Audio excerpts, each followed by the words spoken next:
సంవిధానము భాగము 3 మౌలిక హక్కులు సంవిధానిక ప్రత్యుపాయములకు హక్కు ఆర్టికల్ 33 ఈ భాగము ద్వారా ప్రదత్తమైన హక్కులను సాయుధ బలములు మొదలగు వాటికి వర్తింపచేయునప్పుడు మార్చుటకు పార్లమెంటుకు గల అధికారము. ఈ భాగము ద్వారా ప్రదత్తమైన హక్కులలో వేటినైనను సాయుధ బలములకు చెందిన సభ్యులకు లేక ప్రజాశాంతిని కాపాడు భారము వహించిన సాయుధ బలములకు చెందిన సభ్యులకు లేక గుప్త సమాచారము కొరకు లేక ఎదురు గుప్త సమాచారము కొరకు రాజ్యముచే స్థాపించబడిన ఏదేని బ్యూరోలో లేదా ఇతర వ్యవస్థలో నియమించబడిన వ్యక్తులకు లేక ఏ నుండి సి వరకు గల ఖండములలో నిర్దేశింపబడిన ఏదేని సాయుధ బలము బ్యూరో లేక వ్యవస్థ కొరకై ఏర్పాటు చేసిన టెలికమ్యూనికేషన్ వ్యవస్థలలో నియమించబడిన లేదా వాటికి సంబంధించిన వ్యక్తులకు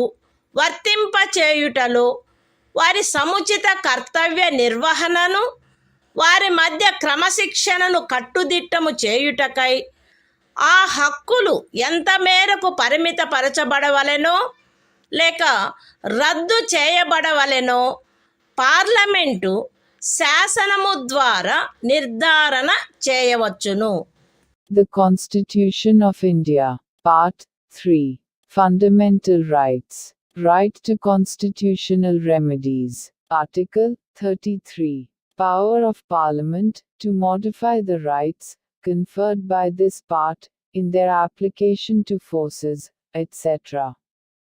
Parliament may by law determine to what extent any of the rights conferred by this part shall, in their application to the members of the armed forces, or the members of the forces charged with the maintenance of public order, or persons employed in any bureau or other organization established by the state for purposes of intelligence or counterintelligence, or person employed in or in connection with the telecommunication systems set up for the purposes of any force, bureau, or organization referred to in clauses A to C be restricted or abrogated so as to ensure the proper discharge of their duties and the maintenance of discipline among them.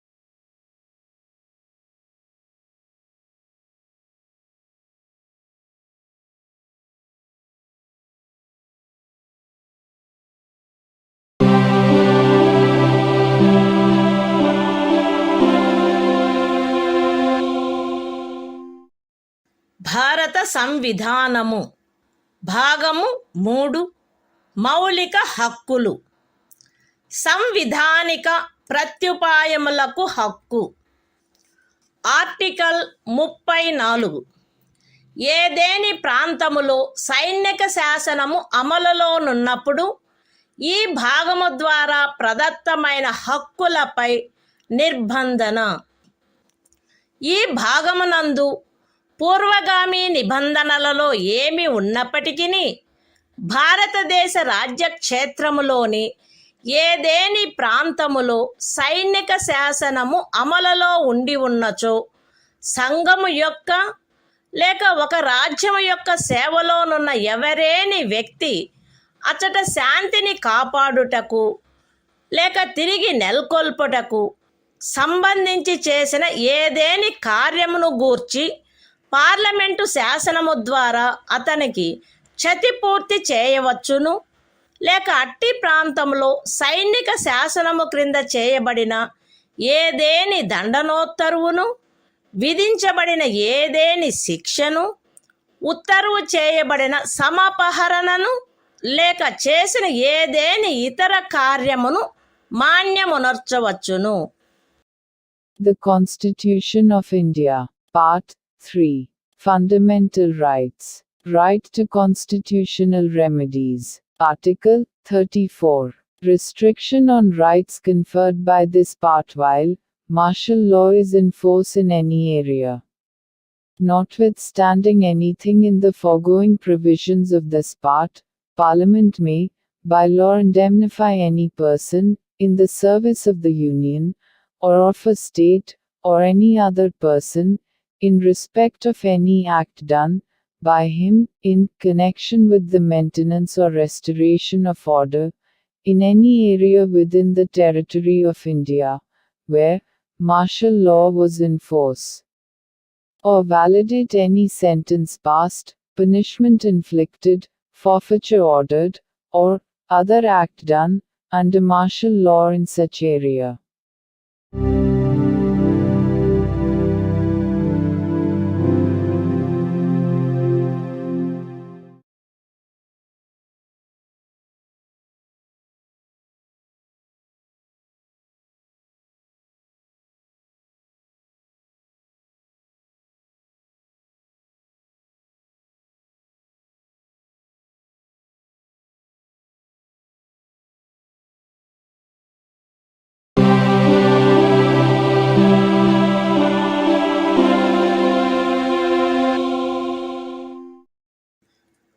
భారత సంవిధానము.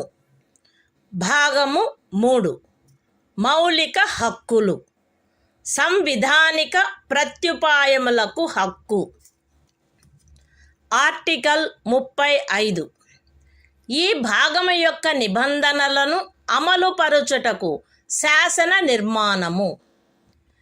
ఈ సంవిధానమునందేమున్నప్పటికీ 16వ అనుచ్ఛేదము యొక్క ఖండము 3, 32వ అనుచ్ఛేదము యొక్క ఖండము 3, 33వ మరియు 34వ అనుచ్ఛేదముల క్రింద parliament చేయు శాసనము ద్వారా నిబంధింపబడదగిన విషయములలో దేనిని గూర్చి అయినను శాసనములను చేయుటకు మరియు ఈ భాగము క్రింద అపరాధములుగా ప్రఖ్యానించబడిన కార్యములకు శిక్షను విహితము చేయుట కొరకైన శాసనములను చేయుటకు పార్లమెంటు అధికారము కలిగియుండును. రాజ్య శాసన మండలి ఆ అధికారమును కలిగియుండదు. మరియు పార్లమెంటు ఈ సంవిధాన ప్రారంభమునకు పిమ్మట వీలైనంత త్వరితముగా ఉపఖండము 2లో నిర్దేశించబడిన కార్యములకు శిక్షను విహితము చేయుటకు శాసనములను చేయవలయును.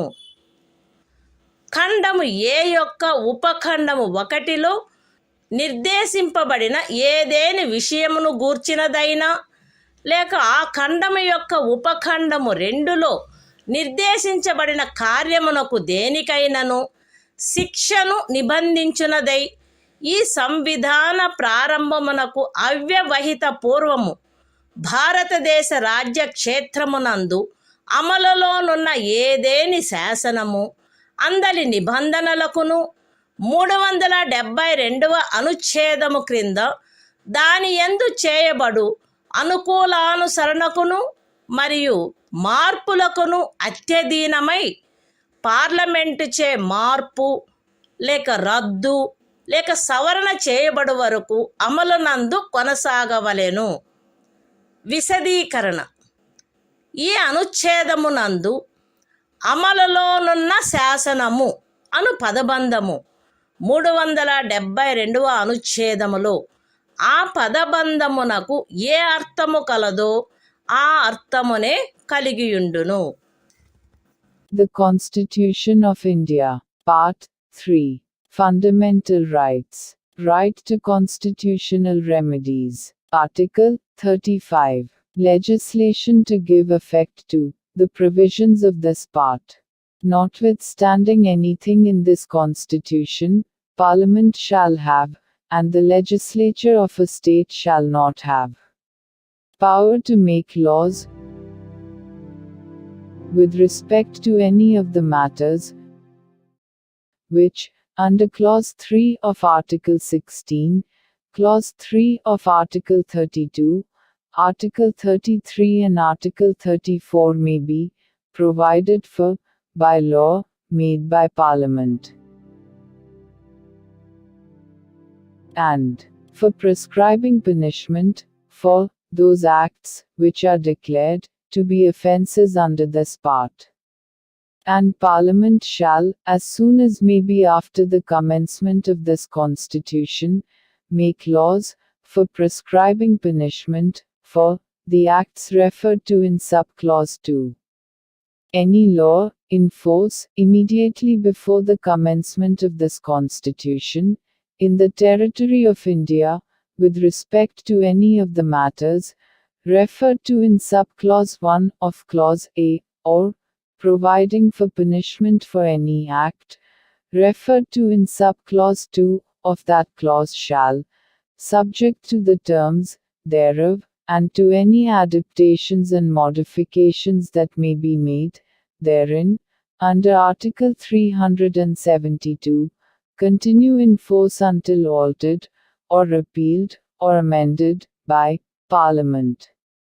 Explanation. In this article, the expression, law in force, has the same meaning as in Article 372.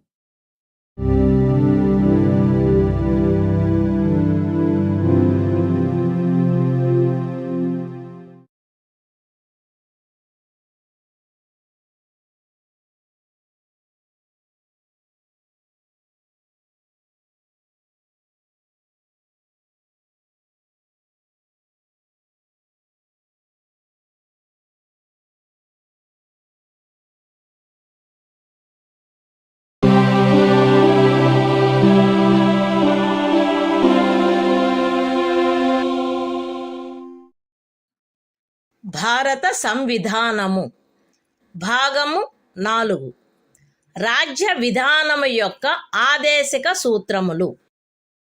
Article 36.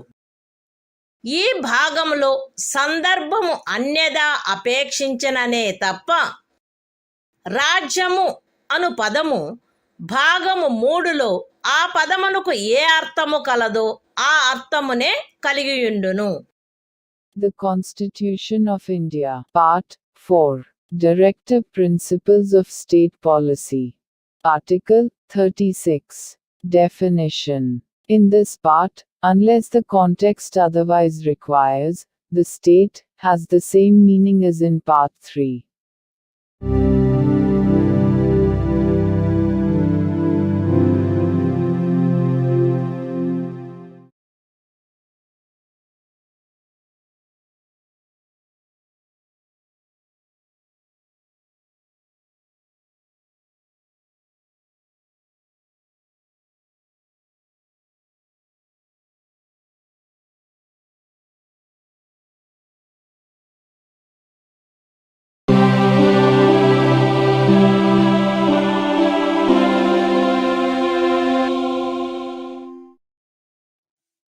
భారత సంవిధానము భాగము 4 రాజ్య విధానము యొక్క ఆదేశిక సూత్రములు.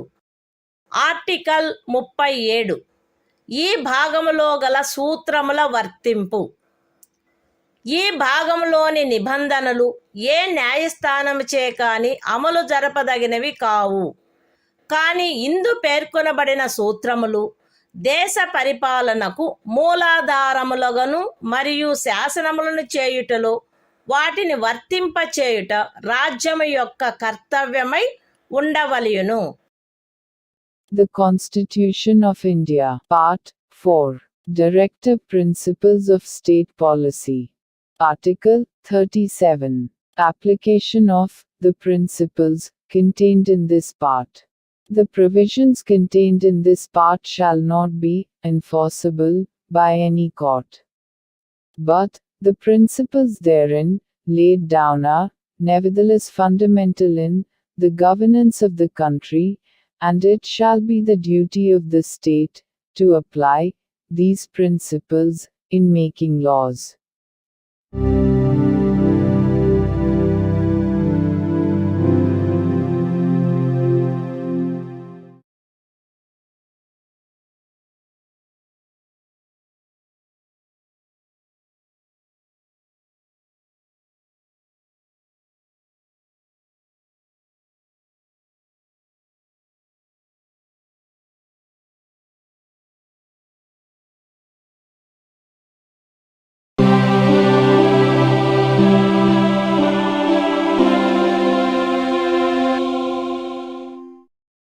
భారత సంవిధానము భాగము 4 రాజ్య విధానము యొక్క ఆదేశిక సూత్రములు.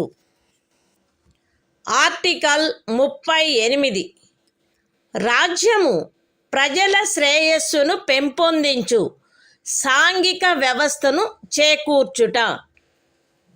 జాతీయ జీవనంలోని అన్ని రంగములలో సాంఘిక, ఆర్థిక మరియు రాజకీయ న్యాయమును ఉజ్జీవింపచేయు సాంఘిక వ్యవస్థను వీలైనంత వరకు కట్టుదిట్టము చేకూర్చుట ద్వారాను, దానిని రక్షించుట ద్వారాను రాజ్యము ప్రజల శ్రేయస్సును పెంపొందించుటకు పాటుపడవలెను.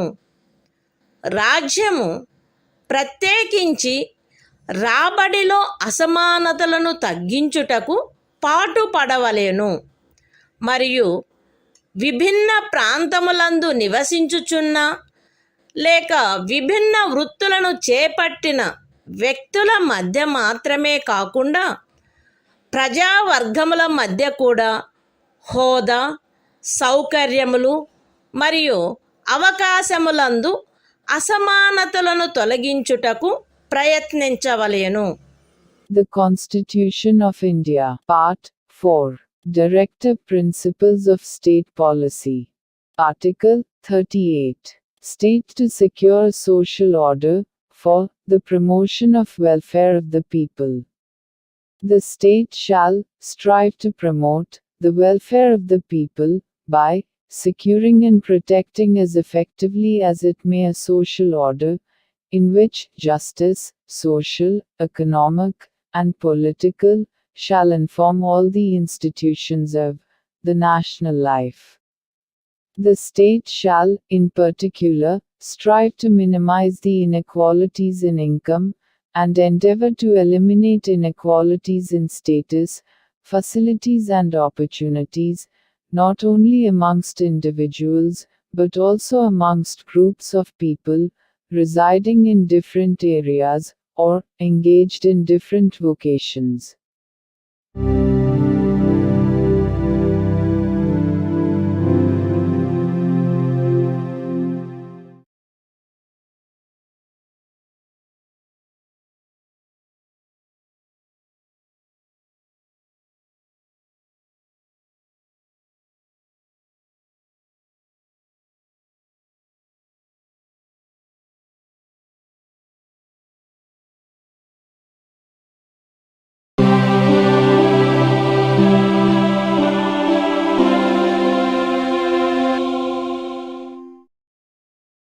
భారత సంవిధానము భాగము 4 రాజ్య విధానము యొక్క ఆదేశిక సూత్రములు. ఆర్టికల్ 39 రాజ్యము అనుసరించవలసిన కొన్ని విధాన సూత్రములు. రాజ్యము ఈ క్రింది వాటిని చేకూర్చుటకై ప్రత్యేకించి తన విధానమును రూపొందించవలెను.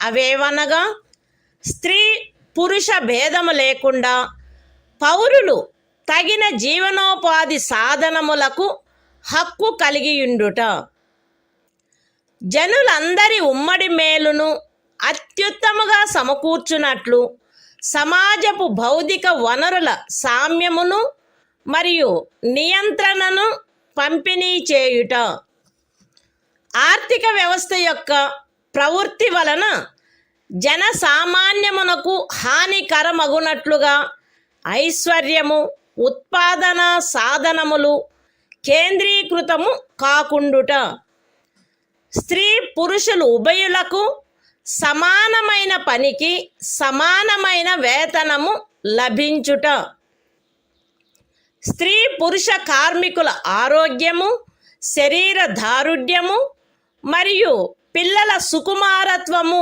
దురుపయోగము చేయబడుకుండుట మరియు పౌరుల ఆర్థిక ఆవశ్యకత వలన తమ వయస్సునకు లేక శరీర దారుఢ్యమునకు సరిపడని పనులలో చేరుటకు బలవంత పెట్టకుండుట, పిల్లలకు ఆరోగ్యకరమైన రీతిలో గౌరవప్రదమైన మరియు స్వేచ్ఛాయుతమైన పరిస్థితులలో అభివృద్ధి చెందు అవకాశములను మరియు సౌకర్యములను కల్పించుట మరియు బాల్య యవనములను శోషణ నుండి మరియు నైతిక మరియు బౌద్ధిక పరిత్యజనము నుండి కాపాడుట. The Constitution of India, Part 4, Directive Principles of State Policy. Article 39. Certain principles of policy to be followed by the state. The state shall, in particular, direct its policy towards securing a. that the citizens, men and women equally, have the right to an adequate means of livelihood. b. that the ownership and control of the material resources of the community are so distributed as best to subserve the common good. c. that the operation of the economic system does not result in the concentration of wealth and means of production to the common detriment. d. that there is equal pay for equal work for both men and women. a. that the health and strength of workers, men and women, and the tender age of children are not abused. And that citizens are not forced by economic necessity to enter avocations unsuited to their age or strength. f. that children are given opportunities and facilities to develop in a healthy manner and in conditions of freedom and dignity, and that childhood and youth are protected against exploitation and against moral and material abandonment.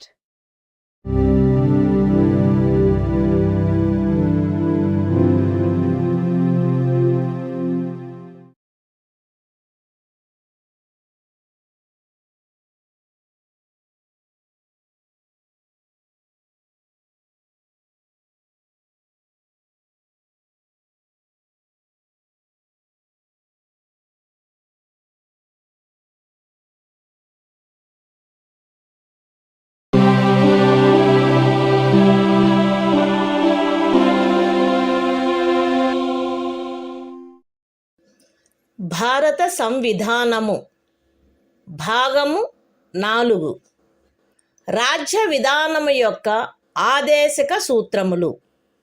Article 39A సమాన న్యాయము, ఉచిత న్యాయవాద సహాయము.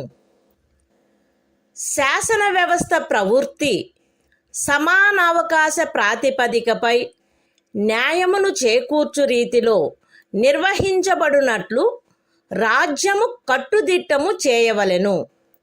మరియు ప్రత్యేకముగా ఏ పౌరునికైనను ఆర్థిక లేక ఇతర అసక్తతల కారణమున న్యాయమును పొందు అవకాశములు అలభ్యము కాకుండునట్లు కట్టుదిట్టము చేయుటకై తగిన శాసన నిర్మాణమును లేక పథకముల ద్వారా గాని ఏదేని ఇతర విధముగా గాని ఉచిత న్యాయవాద సహాయమును సమకూర్చవలెను.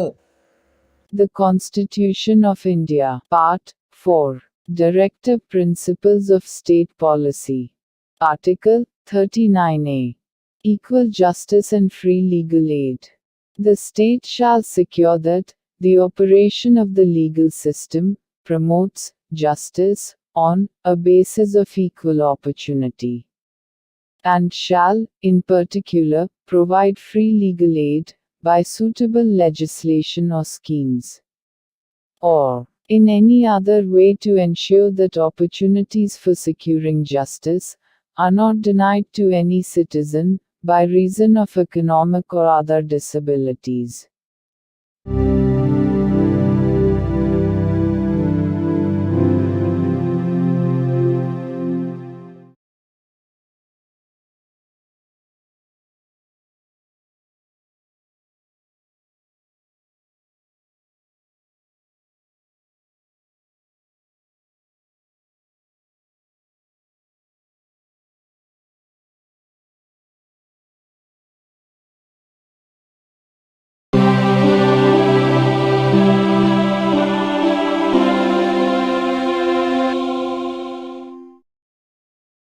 భారత సంవిధానము భాగము 4 రాజ్య విధానము యొక్క ఆదేశక సూత్రములు. ఆర్టికల్ 40 గ్రామ పంచాయతీల వ్యవస్థీకరణ. గ్రామ పంచాయతీలను వ్యవస్థీకరించి స్వపరిపాలనా యూనిట్లుగా అవి పనిచేయుటకు వాటికి ఆవశ్యకమగు అధికార ప్రాధికారముల నొసగుటకు రాజ్యము చర్యలను గైగొనవలెను. The Constitution of India, Part 4, Directive Principles of State Policy. Article 40, Organization of Village Panchayats. The state shall take steps to organize village panchayats, and endow them with such powers and authority as may be necessary to enable them to function as units of self-government.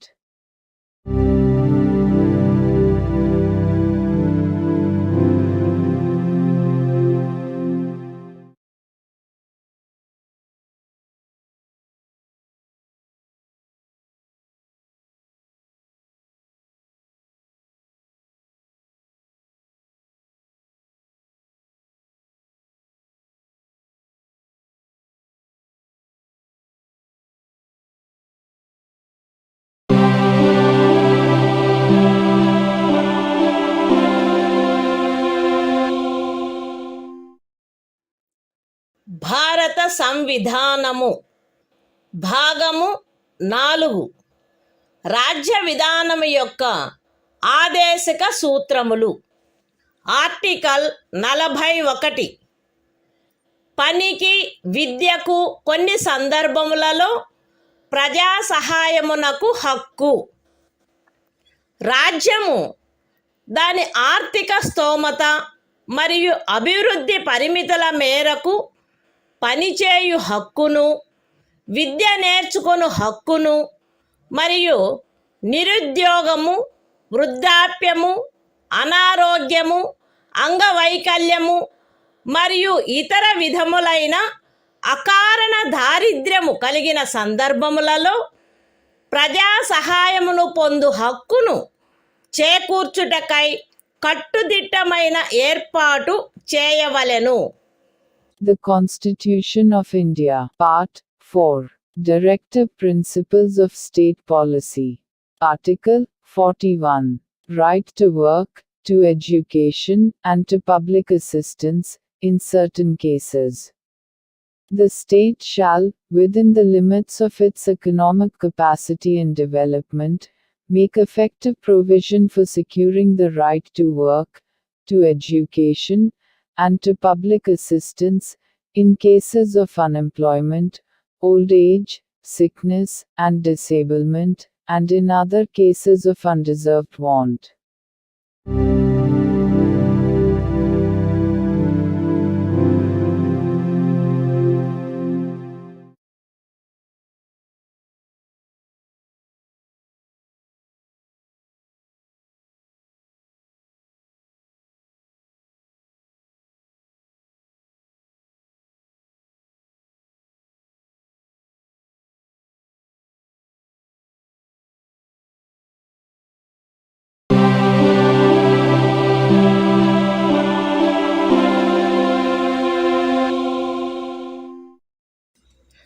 భారత సంవిధానము భాగము 4 రాజ్య విధానం యొక్క ఆదేశిక సూత్రములు.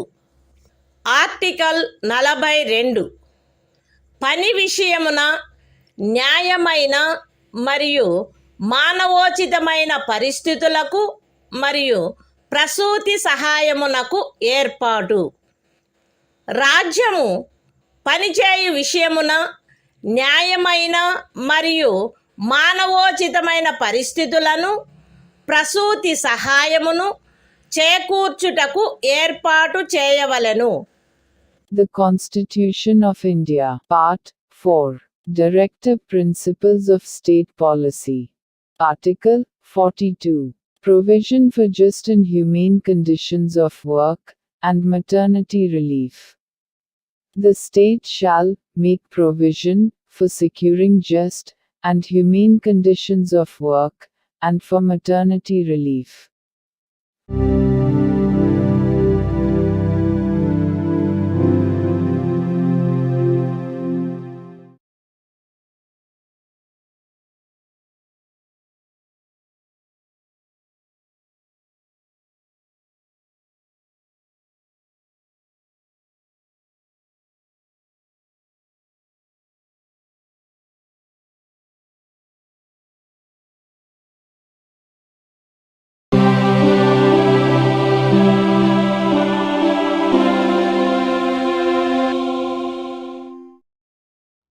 భారత సంవిధానము భాగము 4 రాజ్య విధానము యొక్క ఆదేశిక సూత్రములు. ఆర్టికల్ 43 కార్మికులకు జీవన భృతి మొదలగునవి. రాజ్యము తగిన శాసన నిర్మాణము ద్వారా లేక ఆర్థిక వ్యవస్థాపన ద్వారా లేక మరే విధముగానైనా వ్యవసాయ, పారిశ్రామిక లేక ఇతర కార్మికులందరికీ పనిని, జీవన భృతిని మరియు సముచిత జీవన స్థాయిని, విశ్రాంతి మరియు సాంఘిక సాంస్కృతిక అవకాశముల పూర్తి వినియోగమును చేకూర్చునట్టి పని పరిస్థితులను కల్పించుటకు ప్రయత్నించవలెను. మరియు ప్రత్యేకించి గ్రామీణ ప్రాంతములలో వైయక్తిక ప్రాతిపదికపై లేక సహకార ప్రాతిపదికపై కుటీర పరిశ్రమలను పెంపొందింపచేయుటకు ప్రయత్నించవలెను. The Constitution of India, Part 4, Directive Principles of State Policy. Article 43, Living wage, etc., for workers. The state shall endeavor to secure, by suitable legislation, or economic organization or in any other way, to all workers, agricultural, industrial or otherwise, work, a living wage, conditions of work ensuring a decent standard of life, and full enjoyment of leisure, and social and cultural opportunities, and, in particular, the state shall endeavor to promote cottage industries, on an individual or cooperative basis, in rural areas.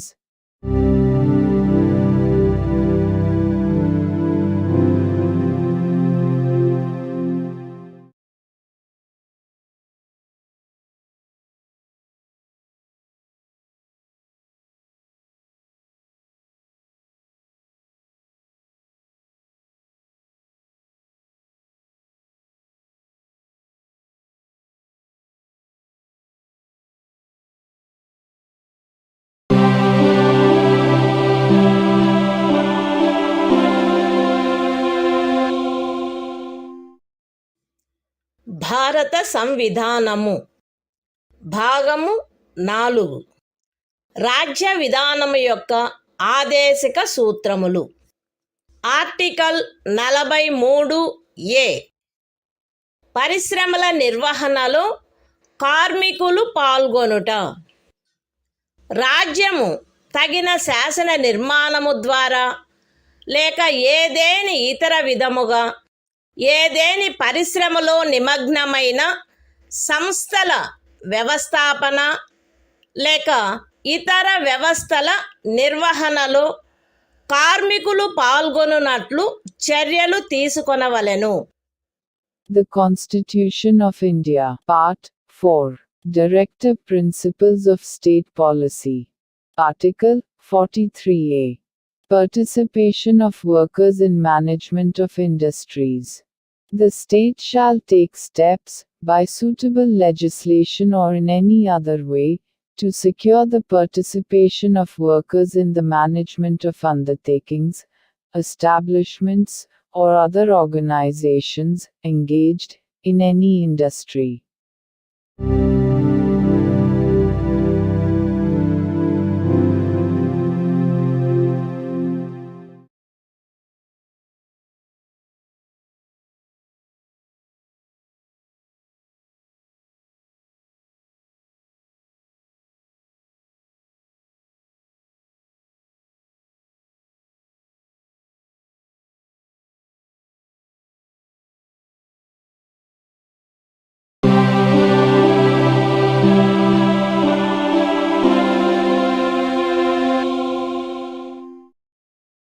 భారత సంవిధానము భాగము 4.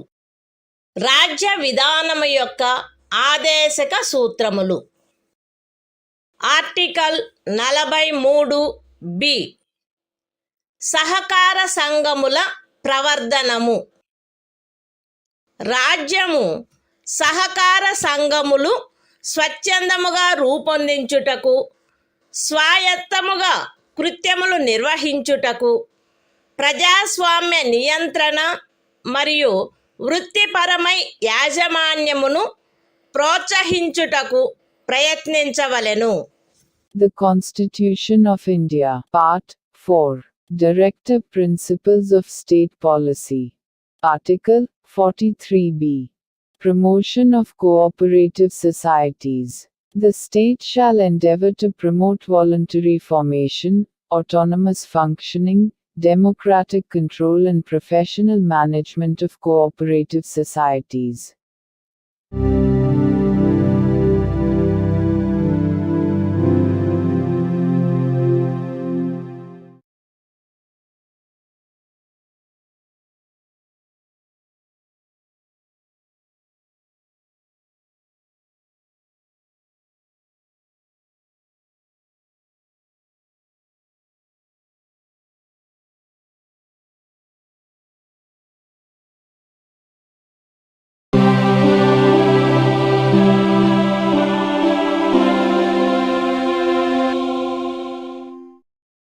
భారత సంవిధానము భాగము 4.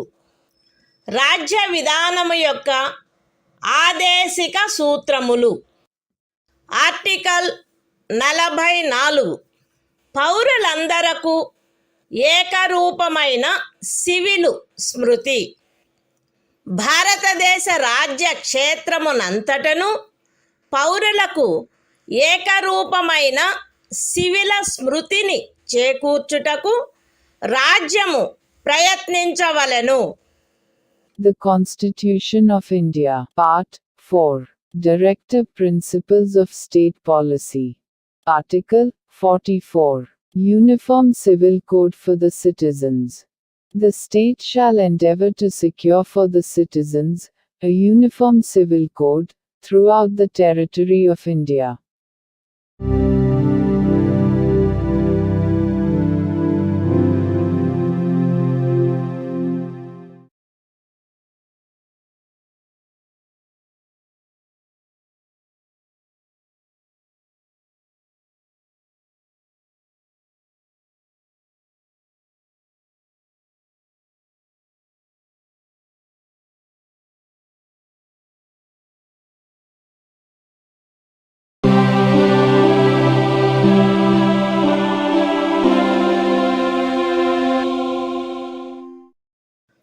భారత సంవిధానము భాగము 4. రాజ్య విధానము యొక్క ఆదేశిక సూత్రములు. Article 45. 6 సంవత్సరముల లోపు బాలలందరికీ బాల్య ప్రారంభంలో సంరక్షణ మరియు విద్యను ఏర్పాటు చేయుట. బాలలందరూ వారు 6 సంవత్సరముల వయస్సు పూర్తి చేయునంత వరకు వారికి బాల్య ప్రారంభంలో సంరక్షణ మరియు విద్యను ఏర్పాటు చేయుటకు రాజ్యము ప్రయత్నించవలెను. The Constitution of India, Part 4. Directive Principles of State Policy. Article 45. Provision for early childhood care and education to children below the age of 6 years.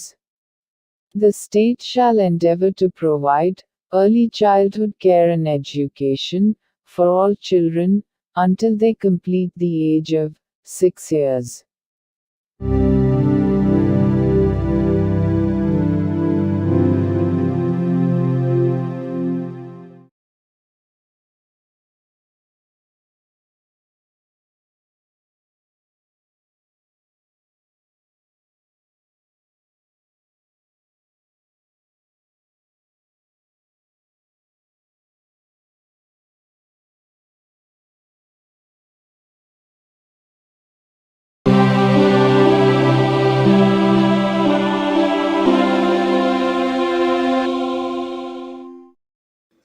భారత సంవిధానము భాగము 4.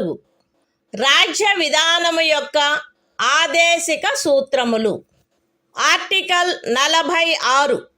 అనుసూచిత కులముల, అనుసూచిత జనజాతుల మరియు ఇతర బలహీన వర్గముల యొక్క విద్యా విషయక మరియు ఆర్థిక హితములను పెంపొందించుట. ప్రజలలో బలహీన వర్గముల, ప్రత్యేకించి అనుసూచిత కులముల మరియు అనుసూచిత జనజాతుల విద్యా విషయక మరియు ఆర్థిక హితమును రాజ్యము విశేష శ్రద్ధతో పెంపొందించవలెను మరియు సాంఘిక అన్యాయము నుండి సకల విధములగు శోషణల నుండి వారిని రక్షించవలెను. The Constitution of India, Part 4. Directive Principles of State Policy. Article 46. Promotion of educational and economic interests of scheduled castes, scheduled tribes, and other weaker sections. The state shall promote with special care the educational and economic interests of the weaker sections of the people, and, in particular, of the scheduled castes and the scheduled tribes, and shall protect them from social injustice and all forms of exploitation.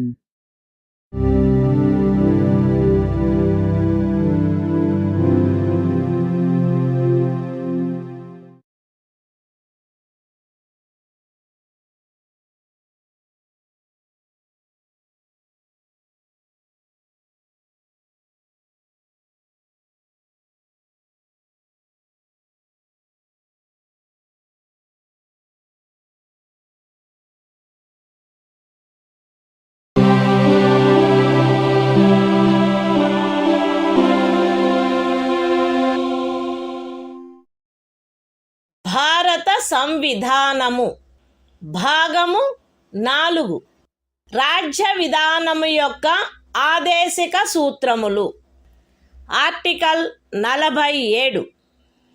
ఆహార పుష్టి స్థాయిని, జీవన స్థాయిని పెంచుటలో మరియు ప్రజారోగ్యమును మెరుగుపరచుటలో రాజ్యము యొక్క కర్తవ్యము. రాజ్యము ప్రజల ఆహార పుష్టి యొక్క స్థాయిని, జీవన స్థాయిని పెంచుట మరియు ప్రజారోగ్యమును మెరుగుపరుచుట తన ప్రాథమిక కర్తవ్యములలోనివిగా పరిగణించవలెను మరియు ప్రత్యేకించి వైద్య ప్రయోజనములకై తప్ప మద్యపానీయములను మరియు ఆరోగ్యమునకు భంగము కలిగించు ఔషధములను సేవించుటను నిషేధించుటకు రాజ్యము ప్రయత్నించవలెను. The Constitution of India, Part 4. Directive Principles of State Policy. Article 47. Duty of the state to raise the level of nutrition and the standard of living, and to improve public health.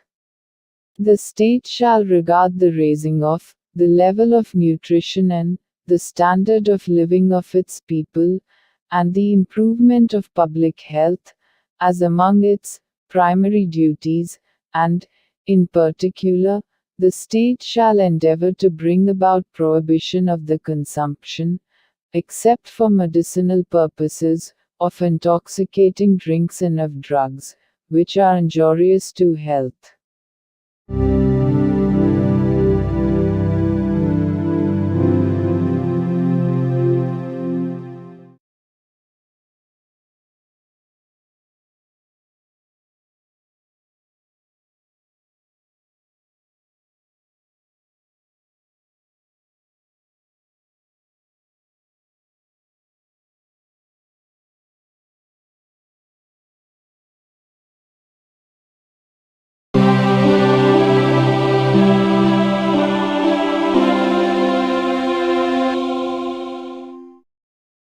భారత సంవిధానము భాగము 4 రాజ్య విధానము యొక్క ఆదేశిక సూత్రములు. Article 48 వ్యవసాయ మరియు పశు సంవర్ధనము యొక్క వ్యవస్థీకరణ. రాజ్యము ఆధునిక మరియు శాస్త్రీయ పద్ధతులను అనుసరించి వ్యవసాయమును పశు సంవర్ధనమును వ్యవస్థీకరించవలెను మరియు ప్రత్యేకించి ఆవుల, దూడల, ఇతర పాడి పశువుల, భారవాహక పశువుల జాతులను పరిరక్షించి మెరుగుపరచుటకును వాటి వధను నిషేధించుటకును రాజ్యము చర్యలను గైగొనవలెను. The Constitution of India, Part 4. Directive Principles of State Policy. Article 48. Organization of Agriculture and Animal Husbandry. The state shall endeavor to organize agriculture and animal husbandry on modern and scientific lines, and shall, in particular, take steps for preserving and improving the breeds and prohibiting the slaughter of cows and calves and other milch and draft cattle.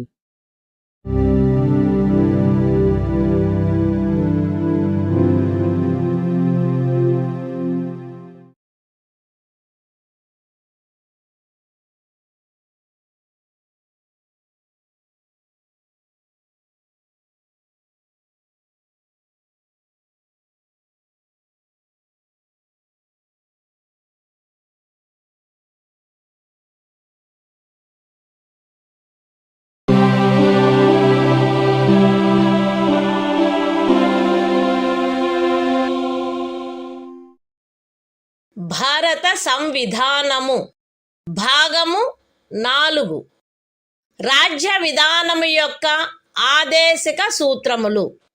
Article 48 ఏ పరిసరముల రక్షణ మరియు అభివృద్ధి మరియు అడవుల వన్యప్రాణుల సంరక్షణ. రాజ్యము పరిసరములను కాపాడి అభివృద్ధి చేయుటకును దేశములోని అడవులను వన్యప్రాణులను సంరక్షించుటకును ప్రయత్నించవలెను. The Constitution of India, Part 4. Directive Principles of State Policy. Article 48A. Protection and improvement of environment, and safeguarding of forests and wildlife. The state shall endeavor to protect and improve the environment, and to safeguard the forests and wildlife of the country.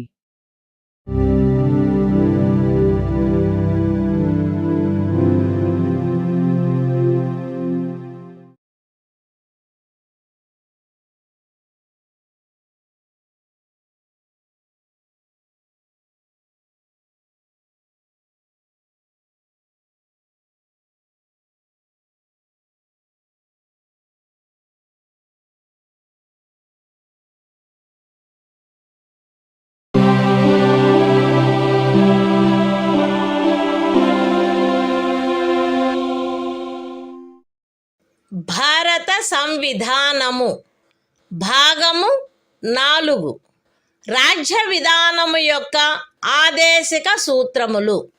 Article 49 జాతీయ ప్రాముఖ్యము గల స్మారక చిహ్నములను రక్షించుట.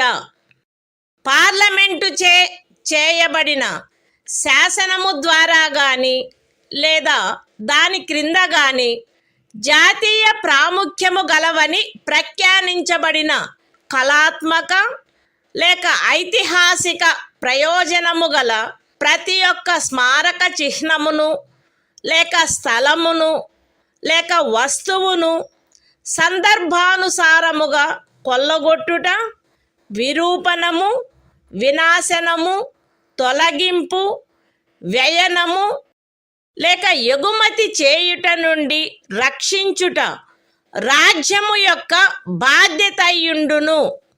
The Constitution of India, Part 4, Directive Principles of State Policy. Article 49. Protection of monuments and places and objects of national importance. It shall be the obligation of the state to protect every monument, or place, or object of artistic, or historic interest, declared by, or under law made by Parliament to be of national importance, from spoliation, disfigurement, destruction, removal, disposal or export, as the case may be.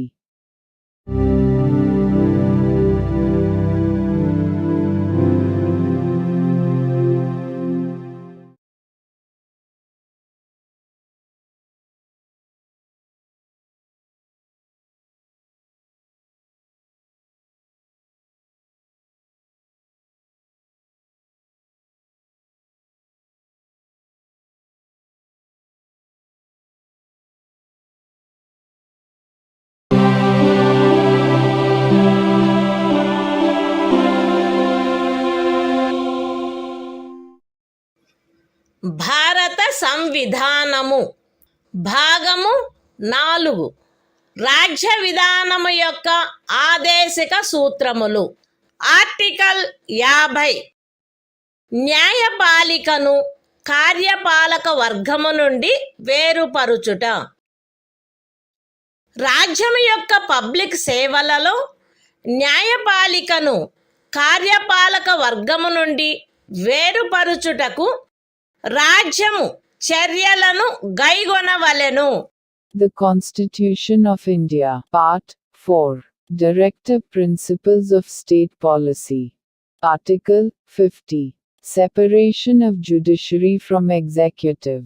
The state shall take steps to separate the judiciary from the executive, in the public services of the state.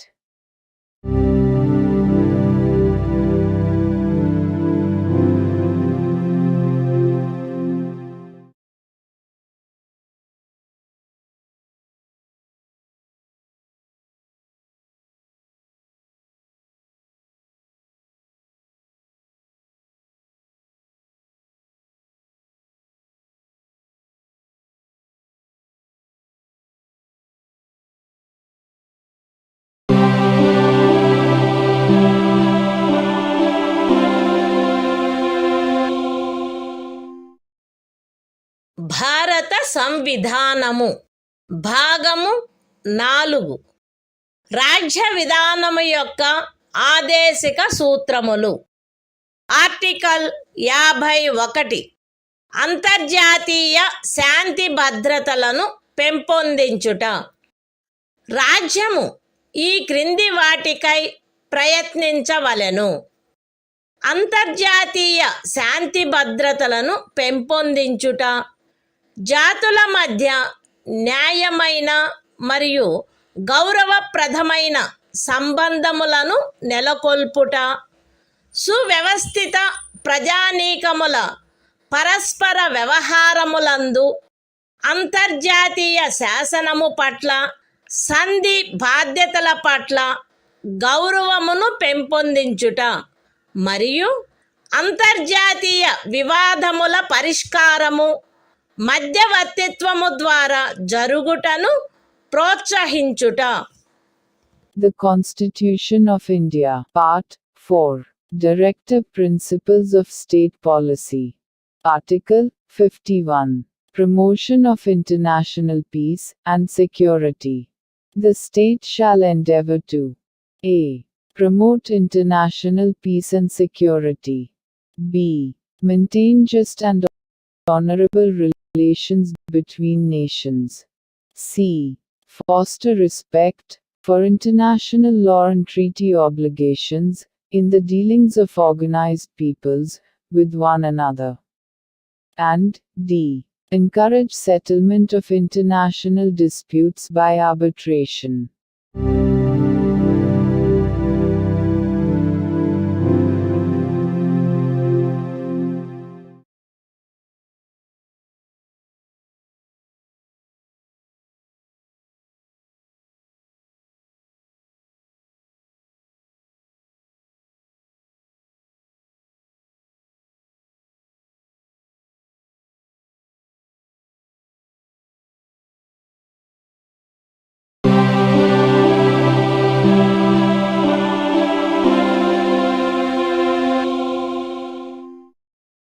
భారత సంవిధానము భాగము 4A మౌలిక కర్తవ్యములు. Article 51A ప్రతి భారత పౌరునికి సంవిధానమునకు కట్టుబడి ఉండుట మరియు దాని ఆదర్శములను, సంస్థలను, జాతీయ పతాకమును, జాతీయ గీతమును గౌరవించుట, జాతీయ స్వాతంత్ర పోరాటమునకు స్ఫూర్తినిచ్చిన ఉన్నతాదర్శములను జ్ఞప్తి అందించుకొని వాటిని పాటించుట, భారతదేశ సార్వభౌమతను, ఐక్యతను మరియు అఖండతను సమర్థించి కాపాడుట, దేశమును రక్షించుట మరియు కోరినప్పుడు జాతీయ సేవ చేయుట, భారత ప్రజలందరి మధ్య మత, భాష మరియు ప్రాంతము లేక వర్గ వైవిధ్యముల అధిగమించి సామరస్యమును, సోదర భావమును పెంపొందించుట మరియు స్త్రీల గౌరవమును న్యూనపరుచు ఆచారములను విడనాడుట, మన సమ్మిశ్ర సంస్కృతి యొక్క సుసంపన్న సాంప్రదాయమును గౌరవించి పరిరక్షించుట, అడవులు, సరస్సులు, నదులు మరియు వన్యప్రాణులతో సహా ప్రకృతి సిద్ధమైన పరిసరములను కాపాడి అభివృద్ధి చేయుట మరియు ప్రాణికోటి పట్ల కరుణను కలిగియుండుట, వైజ్ఞానిక దృక్పథమును, మానవతావాదమును, జిజ్ఞాసను మరియు సంస్కరణాశక్తిని పెంపొందించుకొనుట, పబ్లిక్ ఆస్తిని సంరక్షించుట మరియు హింసను విడనాడుట, దేశ ప్రజల కృషి మరియు సాధనముల ఉన్నత స్థాయిలను నిరంతరం అందుకొనున్నట్లుగా వ్యష్టి మరియు సమష్టి కార్యరంగములన్నింటిలో శ్రేష్టతకై పాటుపడుట, తల్లి, తండ్రి లేక సంరక్షకుడు 6 మరియు 14 సంవత్సరముల మధ్య వయసు కలిగిన తమ పిల్లలకు లేక పోషితునికి విద్యావకాశములను కలగచేయుట కర్తవ్యమై ఉండవలెను. The Constitution of India, Part 4A. Fundamental Duties. Article 51A. Fundamental Duties. It shall be the duty of every citizen of India to abide by the Constitution and respect its ideals and institutions, the national flag and the national anthem. b. To cherish and follow the noble ideals which inspired our national struggle for freedom. c. To uphold and protect the sovereignty, unity and integrity of India. d. To defend the country and render national service, when called upon to do so. A. To promote harmony and the spirit of common brotherhood amongst all the people of India, transcending religious, linguistic and regional, or sectional diversities. To renounce practices derogatory to the dignity of women. F. To value and preserve the rich heritage of our composite culture. G. To protect and improve the natural environment, including forests, lakes, rivers and wildlife, and to have compassion for living creatures. H. To develop the scientific temper, humanism, and the spirit of inquiry and reform. I. To safeguard public property, and to abjure violence. J. To strive towards excellence in all spheres of individual and collective activity, so that the nation constantly rises to higher levels of endeavor and achievement. K. Who is a parent or guardian, to provide opportunities for education to his child, or, as the case may be, what between the age of 6 and 14 years.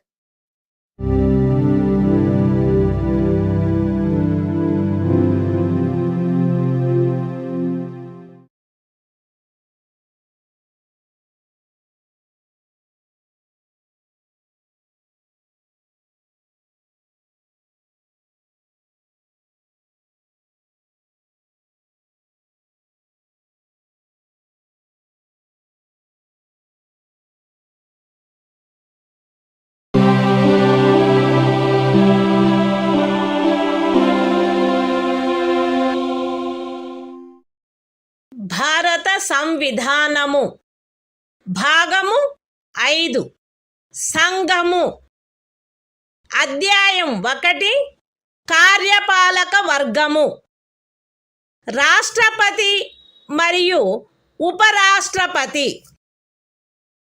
Article 52 భారత రాష్ట్రపతి భారతదేశమునకు ఒక రాష్ట్రపతి ఉండవలెను.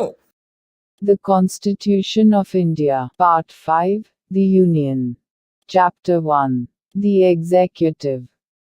The President and Vice President. Article 52. The President of India. There shall be a President of India.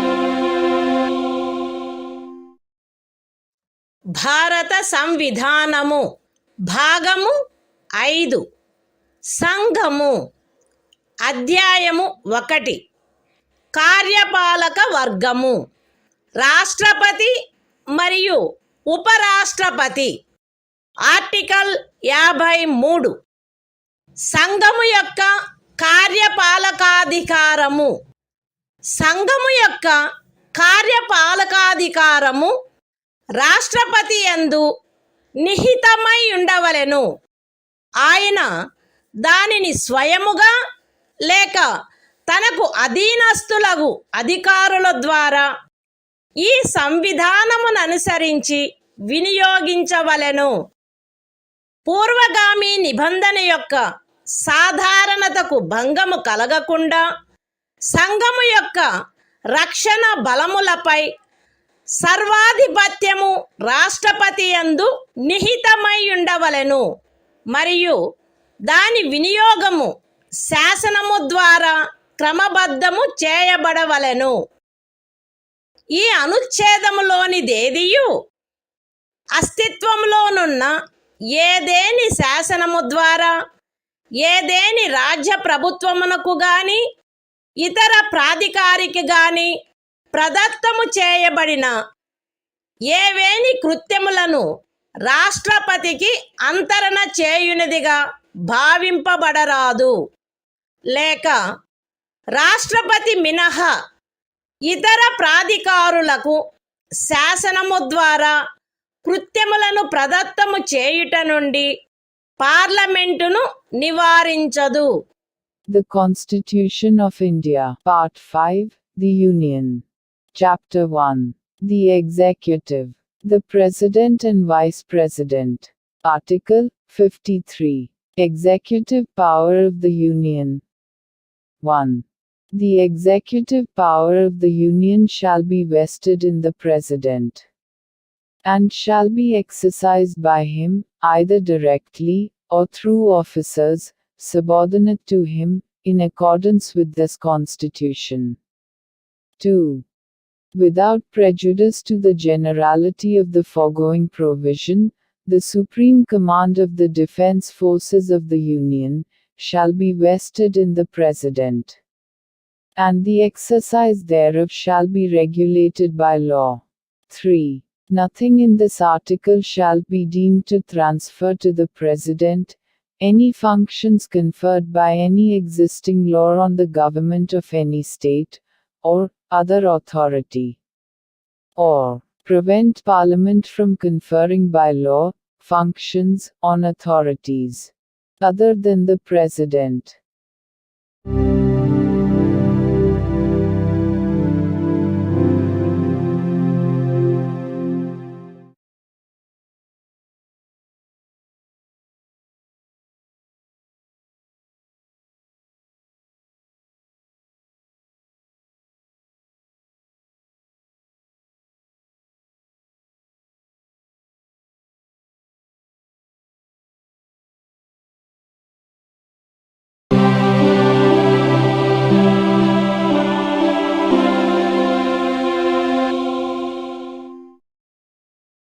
భారత సంవిధానము భాగము 5 సంఘము అధ్యాయము 1 కార్యపాలక వర్గము రాష్ట్రపతి మరియు ఉపరాష్ట్రపతి.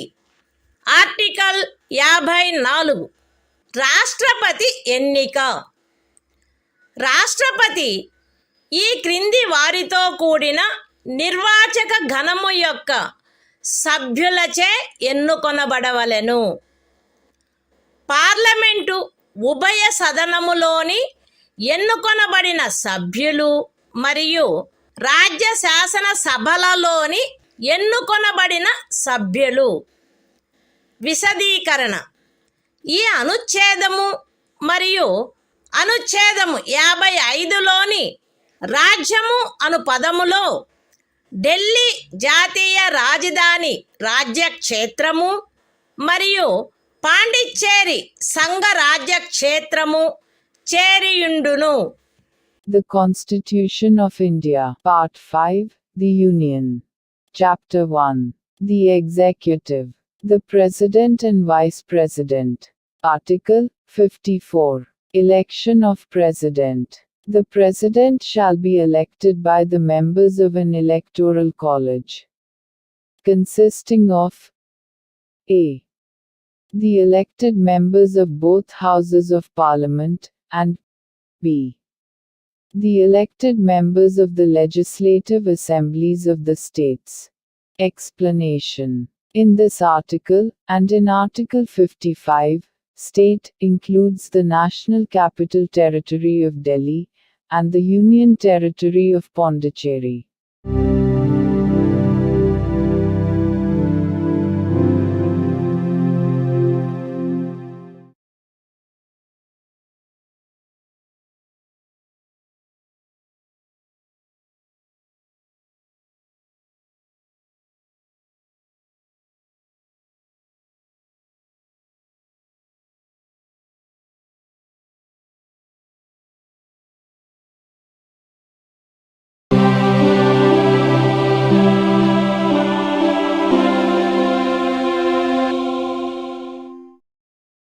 భారత సంవిధానము భాగము 5 సంఘము అధ్యాయము 1 కార్యపాలక వర్గము రాష్ట్రపతి మరియు ఉపరాష్ట్రపతి ఆర్టికల్ 55 రాష్ట్రపతిని ఎన్నుకొను రీతి రాష్ట్రపతి యొక్క ఎన్నికలో వివిధ రాజ్యముల ప్రాతినిధ్య ప్రమాణము ఆచరణీయమైనంత మేరకు ఏకరూపముగా ఉండవలెను. రాజ్యముల మధ్య అట్టి ఏకరూపతను చేకూర్చుటకు గాను మరియు మొత్తము రాజ్యములకును సంఘమునకును మధ్య సమత్వమును చేకూర్చుటకు గాను అట్టి ఎన్నికలో పార్లమెంటులోని మరియు ప్రతి రాజ్య శాసనసభలోని ఎన్నుకొనబడిన ప్రతి సభ్యుడు ఇచ్చుటకు హక్కు కలిగియున్న ఓట్ల సంఖ్యను ఈ క్రింది రీతిగా నిర్ధారణ చేయవలెను.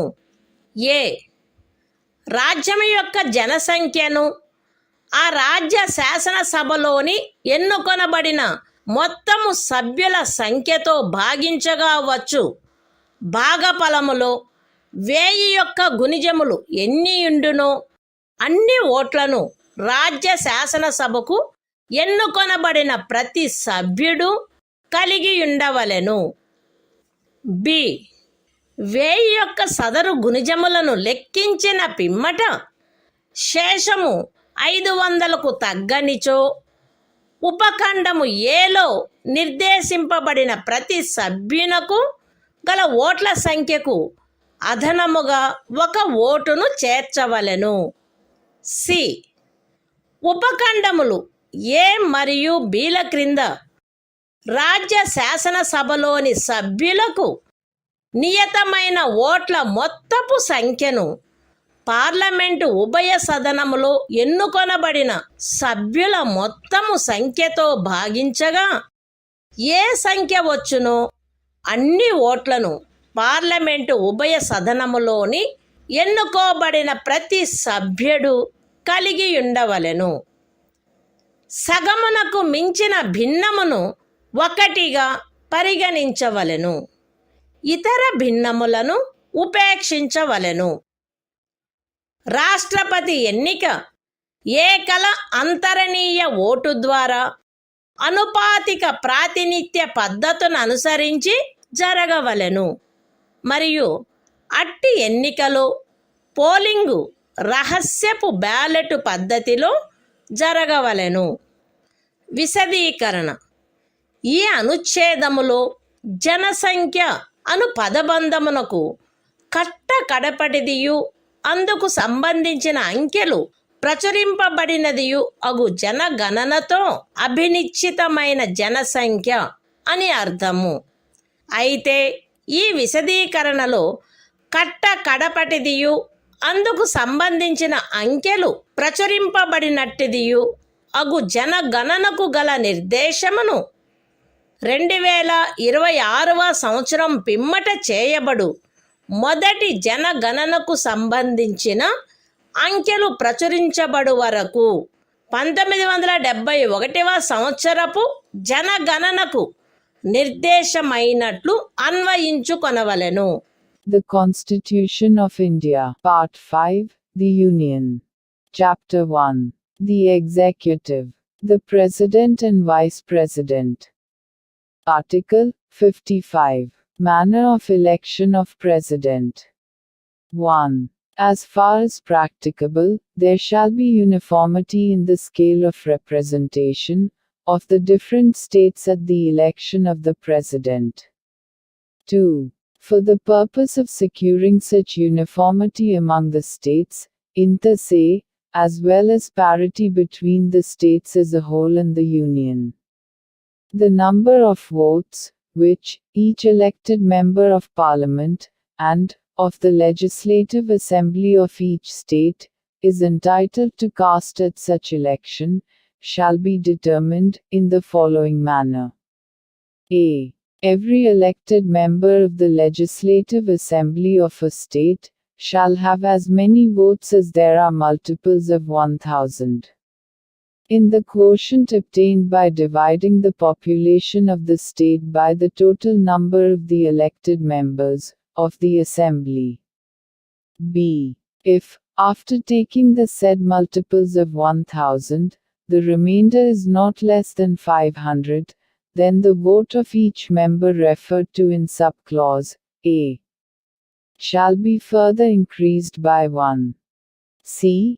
Each elected member of either House of Parliament shall have such number of votes as may be obtained by dividing the total number of votes assigned to the members of the legislative assemblies of the states, under subclauses A and B, by the total number of the elected members of both Houses of Parliament.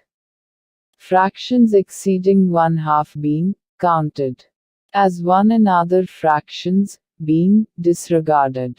3. The election of the President shall be held in accordance with the system of proportional representation, by means of the single transferable vote, and the voting at such election shall be by secret ballot. Explanation. In this article, the expression population means the population as ascertained at the last preceding census, of which the relevant figures have been published.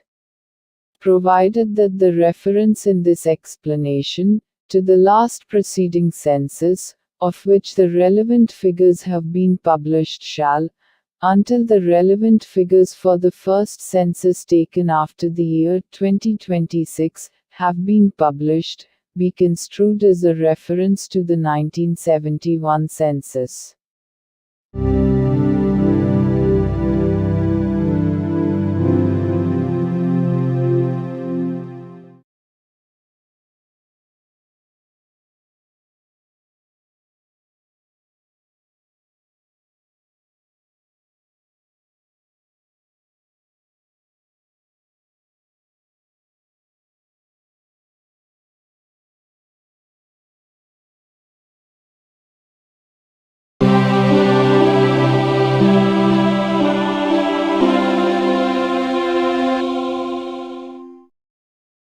భారత సంవిధానము భాగము 5 సంఘము అధ్యాయము 1 కార్యపాలక వర్గము రాష్ట్రపతి మరియు ఉపరాష్ట్రపతి article 56 రాష్ట్రపతి పదావధి రాష్ట్రపతి తన పదవిలో ప్రవేశించిన తేదీ నుండి 5 సంవత్సరముల కాలావధి వరకు పదవి యందుండవలెను.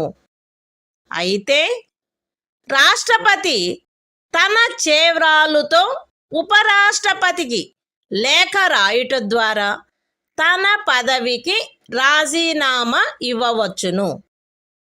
రాష్ట్రపతిని సంవిధానాతిక్రమణము కావించినందుకు 61వ అనుచ్ఛేదములో నిబంధించబడిన రీతిగా మహాభియోగము ద్వారా పదవి నుండి తొలగించవచ్చును. రాష్ట్రపతి తన పదావధి ముగిసినప్పటికీ తన ఉత్తరాధికారి ఆ పదవిలో ప్రవేశించు వరకు పదవిలో కొనసాగవలెను. ఖండము 1 యొక్క వినాయింపులోని ఖండము ఏ క్రింద ఉపరాష్ట్రపతికి పంపబడిన రాజీనామా పత్రమును ఆయన లోక్సభ అధ్యక్షునికి తక్షణమే పంపవలెను. The Constitution of India, Part 5, The Union. Chapter 1. The Executive. The President and Vice President. Article 56. Term of Office of President. 1.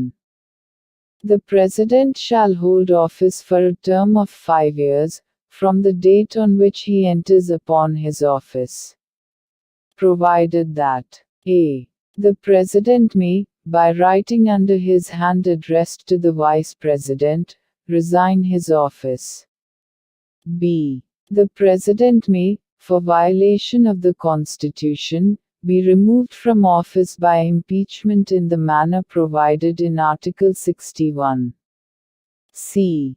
The President shall, notwithstanding the expiration of his term, continue to hold office, until his successor enters upon his office. 2. Any resignation addressed to the Vice President under Clause A of the proviso to Clause 1 shall forthwith be communicated, by him, to the Speaker of the House of the People.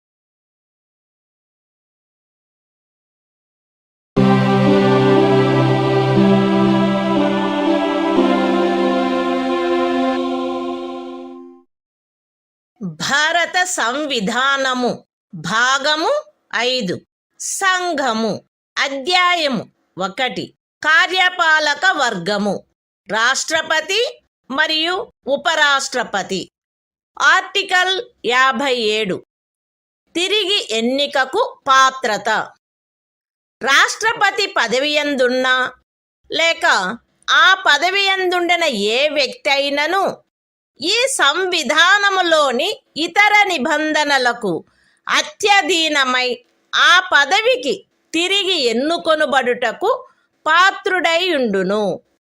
The Constitution of India, Part 5, The Union. Chapter 1. The Executive. The President and Vice President. Article 57. Eligibility for re-election. A person who holds, or who has held, office as President shall, subject to the other provisions of this Constitution, be eligible for re-election to that office.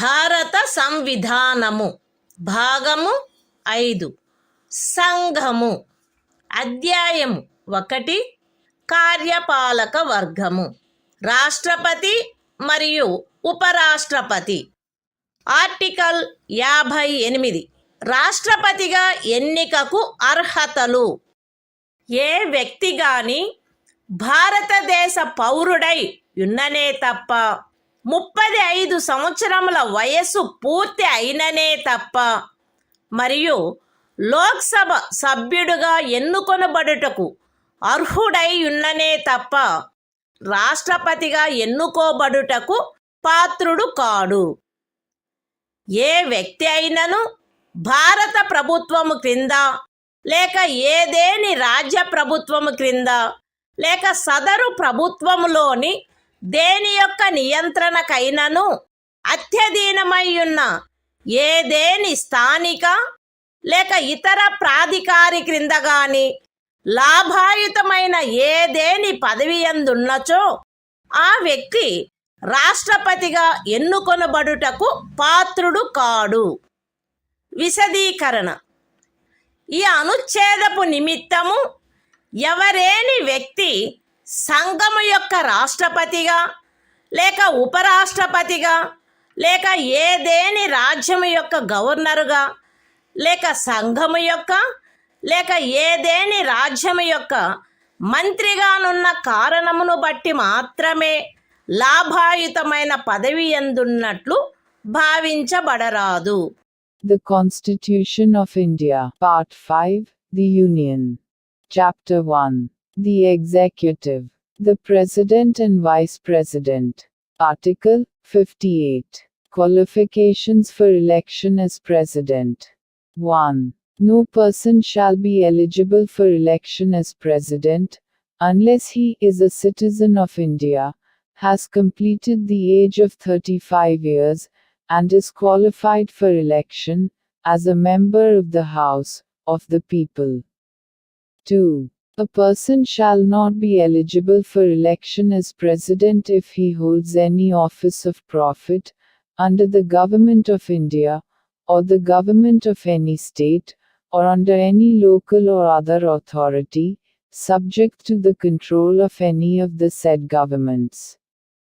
Explanation. For the purposes of this article, a person shall not be deemed to hold any office of profit, by reason only that he is the President or Vice President of the Union, or the Governor of any state, or as a minister either for the Union or for any state.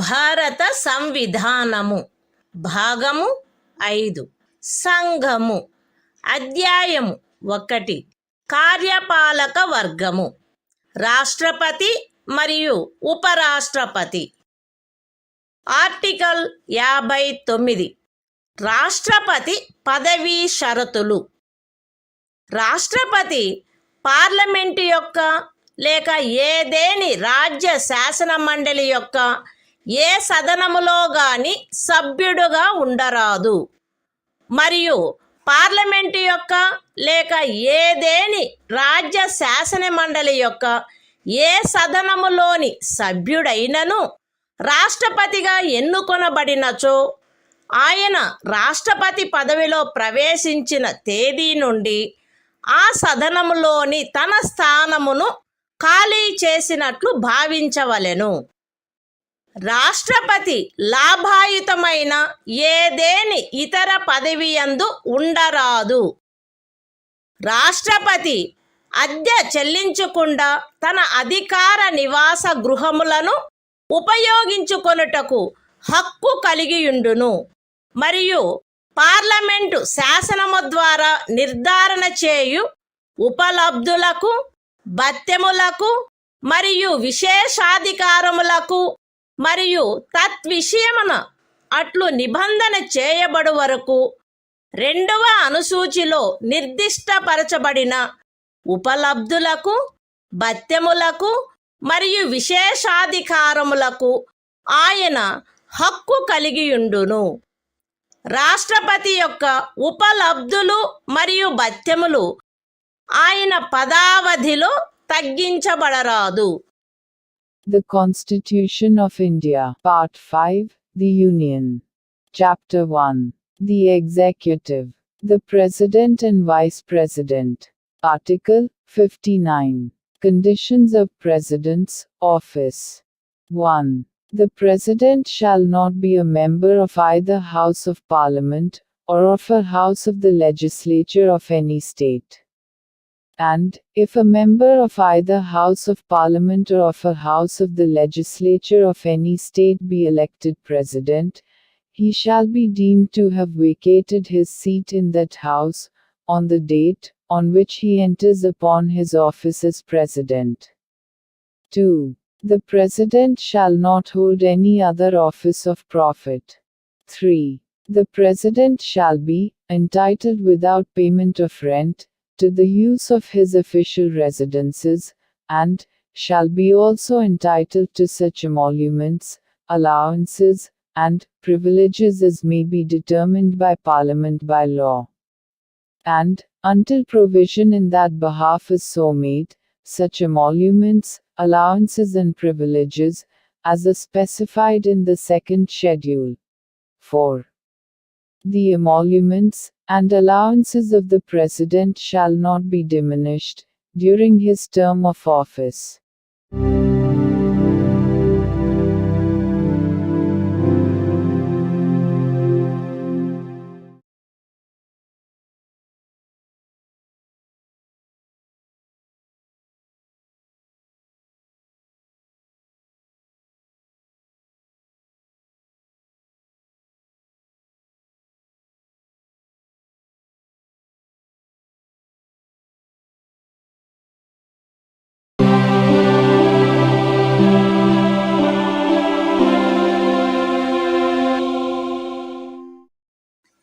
భారత సంవిధానము భాగము 5 సంఘము అధ్యాయము 1 కార్యపాలక వర్గము రాష్ట్రపతి మరియు ఉపరాష్ట్రపతి article 60 రాష్ట్రపతిచే ప్రమాణము లేక ప్రతిజ్ఞ ప్రతి రాష్ట్రపతి మరియు రాష్ట్రపతిగా వ్యవహరించు లేక రాష్ట్రపతి కృత్యములను నిర్వహించు ప్రతి వ్యక్తి తన పదవిలో ప్రవేశించుటకు పూర్వము భారతదేశ ముఖ్య న్యాయమూర్తి సమక్షమున లేక ఆయన హాజరు లేనప్పుడు సర్వోన్నత న్యాయస్థాన న్యాయాధీశులలో అందుబాటులోనున్న వారిలో అందరికంటే సీనియర్ న్యాయాధీశుని సమక్షమున గాని ఈ క్రింది రూపములో ప్రమాణము లేక ప్రతిజ్ఞ చేసి దానిపై చేవ్రాలు చేయవలెను. ఏబి అను నేను భారతదేశ రాష్ట్రపతి పదవిని శ్రద్ధాపూర్వకముగా నిర్వహింతుననియు లేక రాష్ట్రపతి యొక్క కృత్యములను శ్రద్ధాపూర్వకముగా నిర్వహింతుననియు నా సంపూర్ణ సామర్థ్యము మేరకు సంవిధానమును మరియు శాసనమును పరిరక్షించి సంరక్షించి రక్షింతుననియు భారతదేశ ప్రజల సేవయందును వారి క్షేమమునందును నిరతుడునయ్యదననియు దైవ సాక్షిగా ప్రమాణము చేయుచున్నాను. సత్యనిష్టతో ప్రతిజ్ఞ చేయుచున్నాను. The Constitution of India, Part 5, The Union. Chapter 1. The Executive. The President and Vice President. Article 60. Oath or affirmation by the President.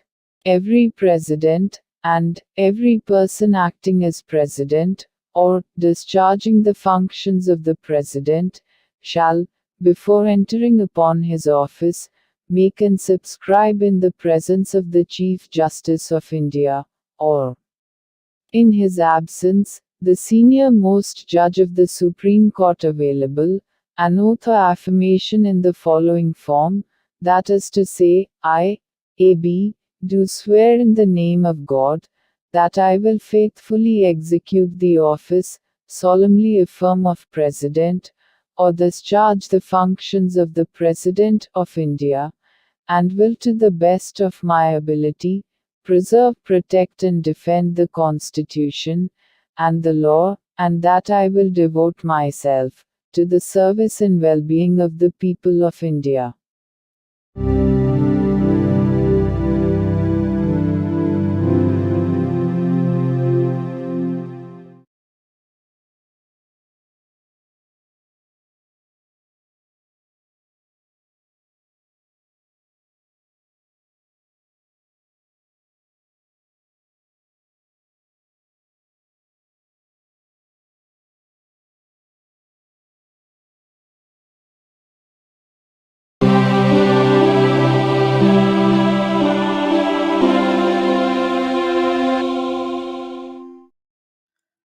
భారత సంవిధానము భాగము 5 సంఘము అధ్యాయము 1 కార్యపాలక వర్గము రాష్ట్రపతి మరియు ఉపరాష్ట్రపతి ఆర్టికల్ 61 రాష్ట్రపతిపై మహాభియోగము తెచ్చుటకు ప్రక్రియ సంవిధానాతిక్రమణము కావించినాడని రాష్ట్రపతిపై మహాభియోగము జరపబడవలసినప్పుడు పార్లమెంటు యొక్క ఏ సదనము చేనైనను ఆరోపణ చేయబడవలెను.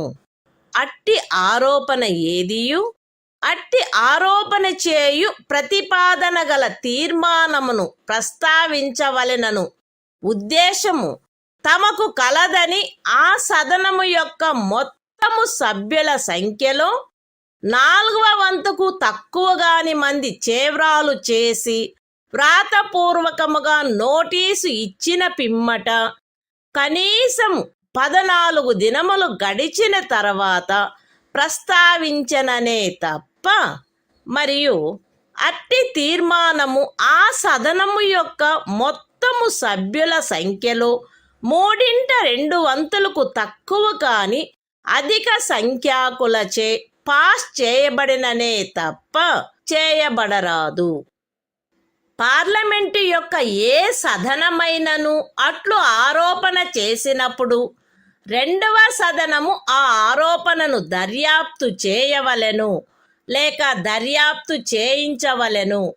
మరియు అట్టి దర్యాప్తు జరుగునప్పుడు హాజరగుటకును ప్రతినిధిని పంపుటకును రాష్ట్రపతికి హక్కు ఉండును. దర్యాప్తు ఫలితముగా రాష్ట్రపతిపై చేయబడిన ఆరోపణ స్థిరపడినదని ప్రఖ్యానించు తీర్మానము ఆ ఆరోపణను దర్యాప్తు చేసిన లేక చేయించిన సదనము యొక్క సభ్యుల మొత్తము సంఖ్యలో 3/2 తక్కువ కాని అధిక సంఖ్యాకులచే ఆమోదించబడినచో అట్లు ఆమోదించబడిన తేదీ నుండి ఆ తీర్మానము రాష్ట్రపతిని పదవి నుండి తొలగించు ప్రభావము కలిగియుండును. The Constitution of India, Part 5, The Union. Chapter 1. The Executive. The President and Vice President.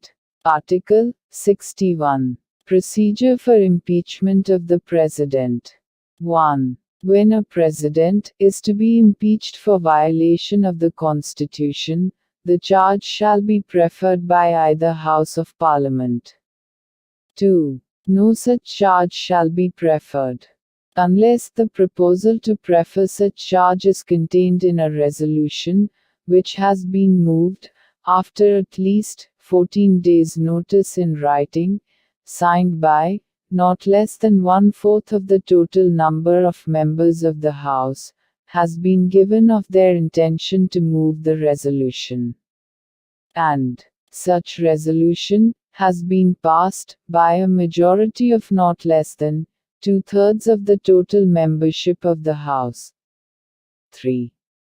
When a charge has been so preferred by either House of Parliament, the other House shall investigate the charge, or cause the charge to be investigated, and the President shall have the right to appear, and to be represented at such investigation. 4. If as a result of the investigation, a resolution is passed by a majority of not less than 2/3 of the total membership of the House, by which the charge was investigated, or caused to be investigated, declaring that the charge preferred against the President has been sustained, such resolution shall have the effect of removing the President from his office, as from the date on which the resolution is so passed.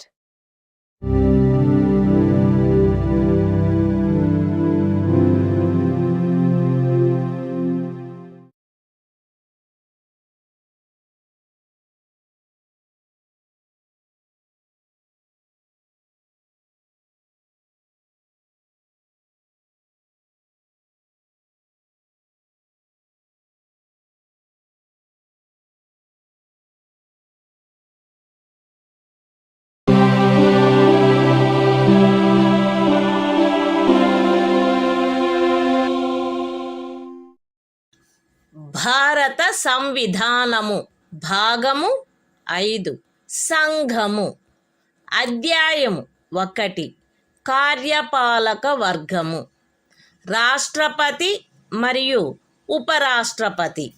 Article 62 రాష్ట్రపతి పదవి ఖాళీ అయినప్పుడు దానిని పూరించుటకు ఎన్నిక జరపవలసిన కాలము మరియు ఆకస్మికముగా ఏర్పడిన ఖాళీని పూరించుటకు ఎన్నుకొనబడు వ్యక్తి యొక్క పదావధి.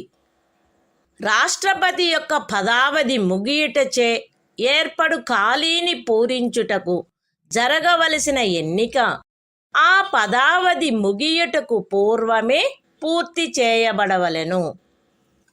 మరణము, రాజీనామా లేక తొలగింపు కారణముగా లేక అన్యదా రాష్ట్రపతి పదవియందు ఏర్పడిన ఖాళీని పూరించుటకు జరగవలసిన ఎన్నిక ఆ ఖాళీ ఏర్పడిన తర్వాత సాధ్యమైనంత త్వరితముగాను ఎట్టి సందర్భంలోనూ ఖాళీ ఏర్పడిన తేదీ నుండి 6 మాసములు దాటకుండగను జరపబడవలెను. మరియు ఆ ఖాళీని పూరించుటకు ఎన్నుకొనబడిన వ్యక్తి 56వ అనుచ్ఛేదము యొక్క నిబంధనలకు అత్యధీనమై తాను పదవిలో ప్రవేశించిన తేదీ నుండి 5 సంవత్సరముల సంపూర్ణ కాలావధి వరకు పదవియందుండుటకు హక్కు కలిగియుండును. The Constitution of India, Part 5, The Union. Chapter 1. The Executive. The President and Vice President. Article 62. Time of holding election to fill vacancy in the office of President. And the term of office of person elected to fill casual vacancy. 1. An election to fill a vacancy caused by the expiration of the term of office of President shall be completed before the expiration of the term. 2. An election to fill a vacancy in the office of President, occurring by reason of his death, resignation or removal, or otherwise shall be held as soon as possible, after, and in no case later than 6 months from, the date of occurrence of the vacancy. And, the person elected to fill the vacancy shall, subject to the provisions of Article 56, be entitled to hold office for the full term of 5 years, from the date on which he enters upon his office.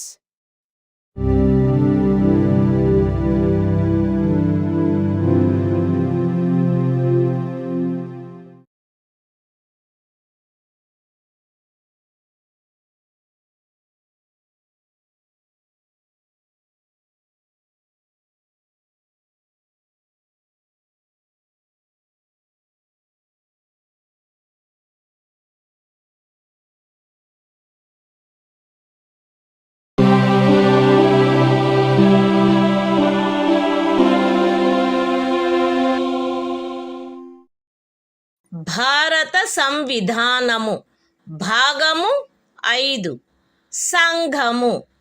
అధ్యాయము 1 కార్యపాలక వర్గము. రాష్ట్రపతి మరియు ఉపరాష్ట్రపతి.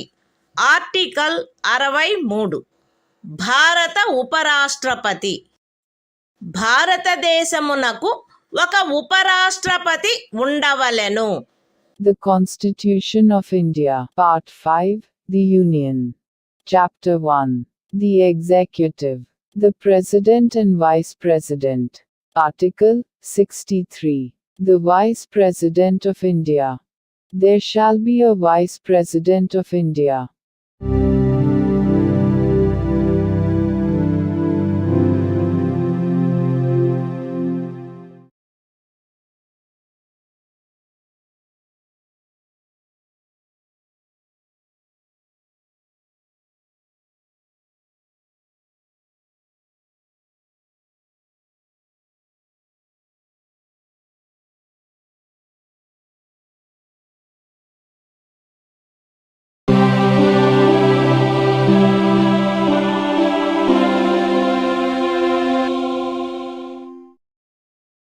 భారత సంవిధానము భాగము 5 సంఘము.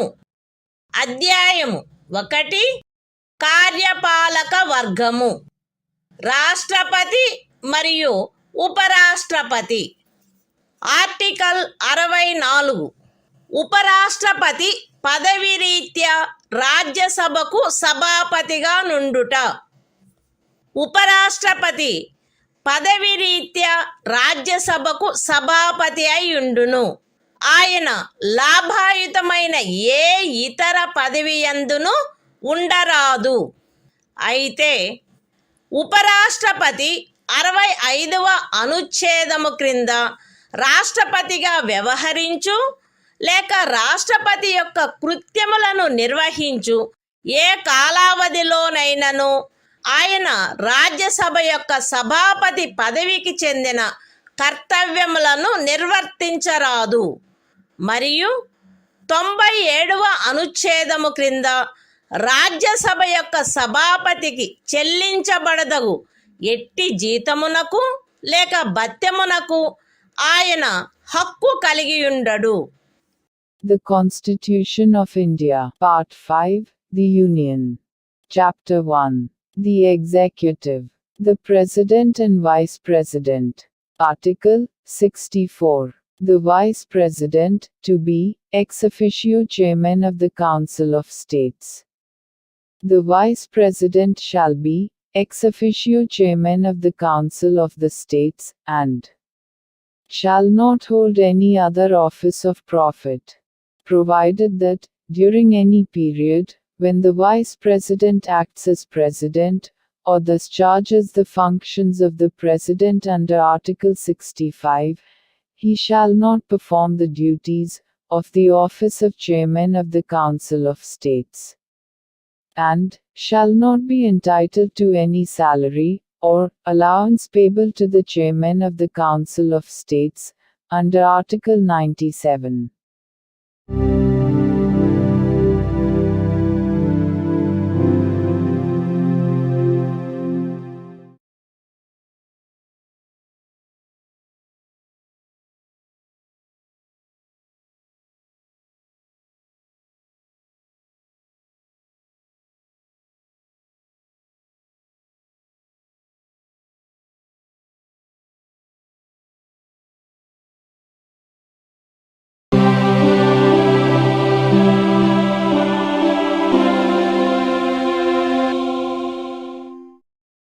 భారత సంవిధానము భాగము 5 సంఘము అధ్యాయము 1 కార్యపాలక వర్గము రాష్ట్రపతి మరియు ఉపరాష్ట్రపతి. ఆర్టికల్ 65 రాష్ట్రపతి పదవిలో ఆకస్మిక ఖాళీ ఏర్పడినప్పుడు, రాష్ట్రపతి హాజరు లేనప్పుడును ఉపరాష్ట్రపతి రాష్ట్రపతిగా వ్యవహరించుట లేక ఆయన కృత్యములను నిర్వహించుట, మరణము, రాజీనామా లేక తొలగింపు కారణముగా లేక అన్యదా రాష్ట్రపతి పదవిలో ఖాళీ ఏర్పడినప్పుడు అట్టి ఖాళీని పూరించుటకు ఈ అధ్యాయము యొక్క నిబంధనలను అనుసరించి ఎన్నుకొనబడిన కొత్త రాష్ట్రపతి తన పదవిలో ప్రవేశించు తేదీ వరకు ఉపరాష్ట్రపతి రాష్ట్రపతిగా వ్యవహరించవలెను. రాష్ట్రపతి హాజరులో లేకుండుట, అస్వస్థత లేక మరేదేని కారణము వలన తన కృత్యములను నిర్వహించజాలని ఎడల ఆయన తన కర్తవ్యములను తిరిగి చేపట్టు తేదీ వరకు ఉపరాష్ట్రపతి రాష్ట్రపతి కృత్యములను నిర్వహించవలెను. ఉపరాష్ట్రపతి అట్లు రాష్ట్రపతిగా వ్యవహరించు లేక రాష్ట్రపతి యొక్క కృత్యములను నిర్వహించు కాలావధిలోను ఆ కాలావధికి సంబంధించి రాష్ట్రపతికి గల సర్వాధికారములను ఉన్ముక్తతాధికారములను కలిగియుండును. పార్లమెంటు శాసనము ద్వారా నిర్ధారణ చేయు ఉపలబ్ధులకు, భత్యములకు మరియు విశేషాధికారములకు మరియు అట్లు నిబంధన చేయబడు వరకు 2వ అనుసూచిలో నిర్దిష్టపరచబడిన ఉపలబ్ధులకు, భత్యములకు మరియు విశేషాధికారములకు ఆయన హక్కు కలిగియుండును. The Constitution of India, Part 5, The Union. Chapter 1. The Executive. The President and Vice President. Article 65. The Vice President, to act as President, or to discharge his functions, during casual vacancies in the office, or during the absence of President.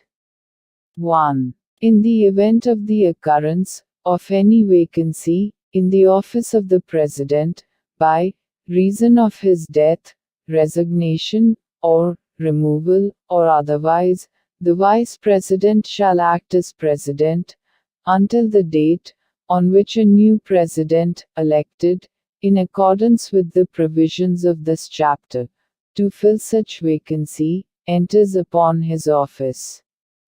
2. When the President is unable to discharge his functions, owing to absence, illness, or any other cause, the Vice President shall discharge his functions until the date on which the President resumes his duties. 3. The Vice President shall, during, and in respect of, the period while he is so acting as, or discharging the functions of President, have all the powers and immunities of the President, and be entitled to such emoluments, allowances and privileges, as may be determined by Parliament, by law. And, until provision in that behalf is so made, such emoluments, allowances and privileges, as are specified in the second schedule.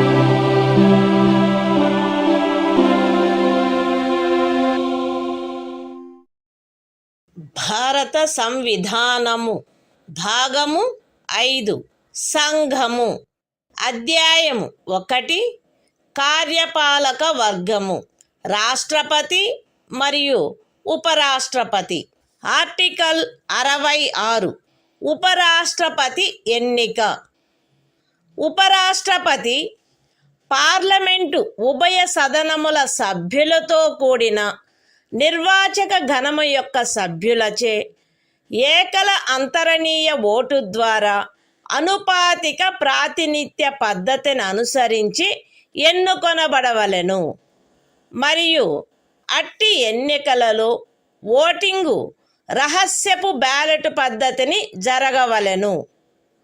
ఉపరాష్ట్రపతి parliament యొక్క లేక ఏదేని రాజ్య శాసన మండలి యొక్క ఏ సదనములో గాని సభ్యుడుగా ఉండరాదు మరియు పార్లమెంటు యొక్క లేక ఏదేని రాజ్య శాసన మండలి యొక్క ఏ సదనములోని సభ్యుడైనను ఉపరాష్ట్రపతిగా ఎన్నుకోబడినచో ఆయన ఉపరాష్ట్రపతి పదవిలో ప్రవేశించిన తేదీ నుండి ఆ సదనములోని తన స్థానమును ఖాళీ చేసినట్లు భావించబడవలెను.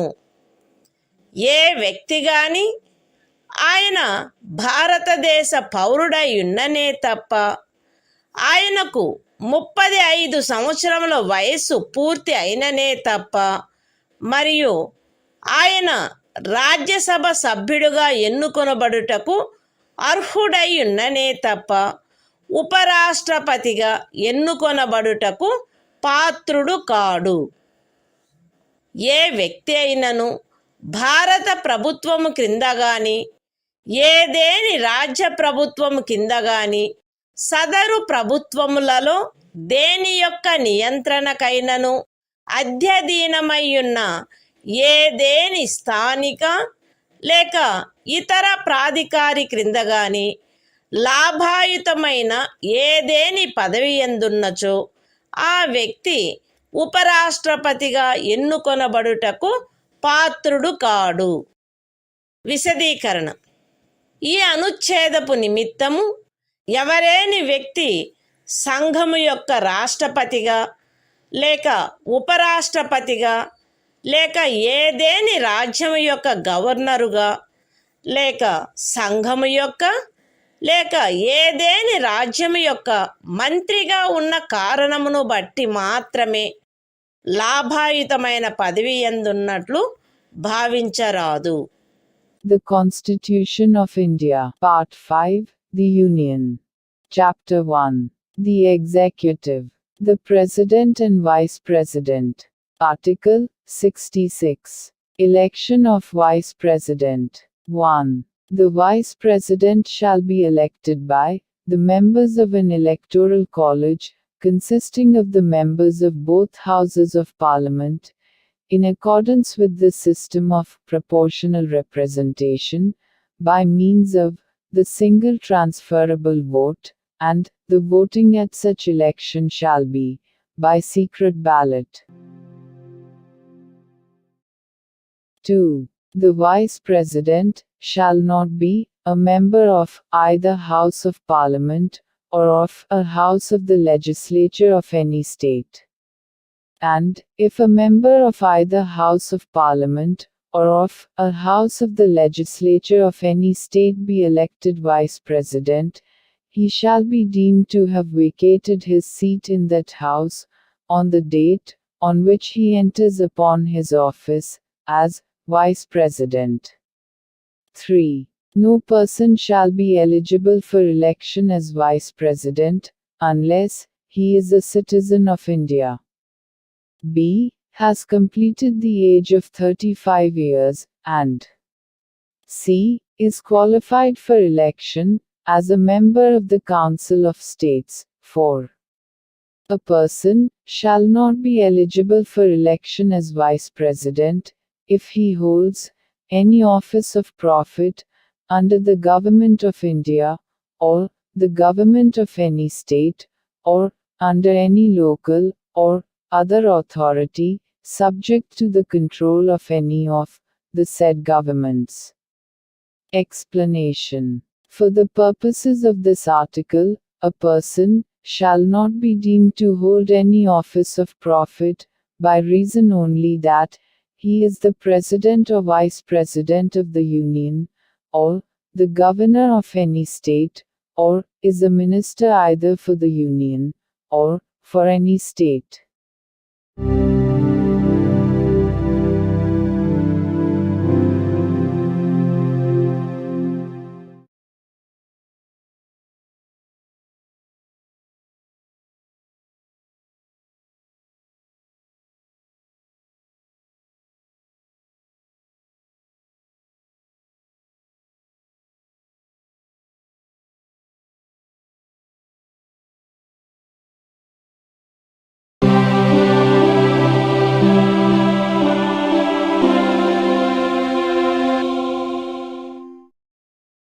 భారత సంవిధానము భాగము 5 సంఘము అధ్యాయము 1 కార్యపాలక వర్గము రాష్ట్రపతి మరియు ఉపరాష్ట్రపతి ఆర్టికల్ 67 ఉపరాష్ట్రపతి పదావధి ఉపరాష్ట్రపతి తన పదవిలో ప్రవేశించిన తేదీ నుండి 5 సంవత్సరముల కాలావధి వరకు పదవియందుండును.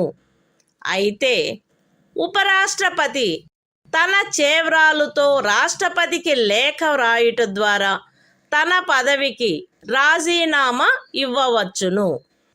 ఉపరాష్ట్రపతి రాజ్యసభలో అప్పుడు సభ్యులుగానున్న వారందరిలో అధిక సంఖ్యాకులచే ఆమోదించబడి లోక్సభచే అంగీకరించబడిన తీర్మానము ద్వారా పదవి నుండి తొలగించబడవచ్చును. కానీ ఈ ఖండము నిమిత్తము తీర్మానమేదియు దానిని ప్రస్తావించవలెనను ఉద్దేశము కలదను నోటీసు ఇచ్చి కనీసము 14 దినములు గడిచిననే తప్ప ప్రస్తావించబడరాదు. ఉపరాష్ట్రపతి తన పదావధి ముగిసినప్పటికీ తన ఉత్తరాధికారి ఆ పదవిలో ప్రవేశించు వరకు పదవిలో కొనసాగవలెను. The Constitution of India. Part 5. The Union. Chapter 1. The Executive. The President and Vice President. Article 67. Term of office of Vice President. The Vice President shall hold office for a term of 5 years from the date on which he enters upon his office, provided that a. A Vice President may, by writing under his hand addressed to the President, resign his office. b. A Vice President may be removed from his office by a resolution of the Council of States, passed by a majority of all the then members of the Council, and agreed to by the House of the People. But no resolution for the purpose of this clause shall be moved, unless at least 14 days' notice has been given of the intention to move the resolution. c. A Vice President shall, notwithstanding the expiration of his term, continue to hold office until his successor enters upon his office.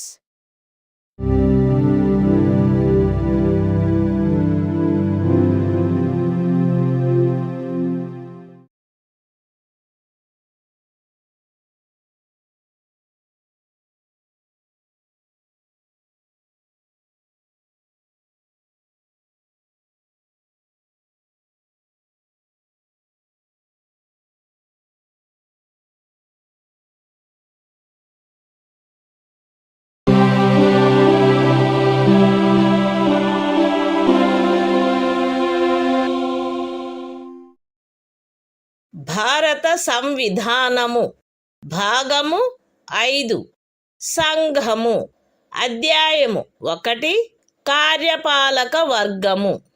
రాష్ట్రపతి మరియు ఉపరాష్ట్రపతి. Article 68. ఉపరాష్ట్రపతి పదవి ఖాళీ అయినప్పుడు దానిని పూరించుటకు ఎన్నిక జరపవలసిన కాలము మరియు ఆకస్మికముగా ఏర్పడిన ఖాళీని పూరించుటకు ఎన్నుకొనబడు వ్యక్తి యొక్క పదావధి. ఉపరాష్ట్రపతి యొక్క పదావధి ముగియుటచే ఏర్పడు ఖాళీని పూరించుటకు జరగవలసిన ఎన్నిక ఆ పదావధి ముగియుటకు పూర్వమే పూర్తి చేయబడవలెను. మరణము, రాజీనామా లేక తొలగింపు కారణముగా లేక అన్యథా ఉపరాష్ట్రపతి పదవియందు ఏర్పడిన ఖాళీని పూరించుటకు జరపవలసిన ఎన్నిక ఆ ఖాళీ ఏర్పడిన తరువాత సాధ్యమైనంత త్వరితముగా జరపబడవలెను మరియు ఆ ఖాళీని పూరించుటకు ఎన్నుకొనబడిన వ్యక్తి 67వ అనుచ్ఛేదము యొక్క నిబంధనలకు అత్యధీనమై తాను పదవిలో ప్రవేశించిన తేదీ నుండి 5 సంవత్సరముల సంపూర్ణ కాలావధి వరకు పదవియందుండుటకు హక్కు కలిగియుండును. The Constitution of India. Part 5. The Union. Chapter 1. The Executive. The President and Vice President. Article 68. Time of holding election to fill vacancy in the office of Vice President. And the term of office of person elected to fill casual vacancy. 1. An election to fill a vacancy caused by the expiration of the term of office of Vice President shall be completed before the expiration of the term. 2. An election to fill a vacancy in the office of Vice President occurring by reason of his death, resignation or removal, or otherwise shall be held as soon as possible after the occurrence of the vacancy. And the person elected to fill the vacancy shall, subject to the provisions of Article 67, be entitled to hold office for the full term of 5 years from the date on which he enters upon his office.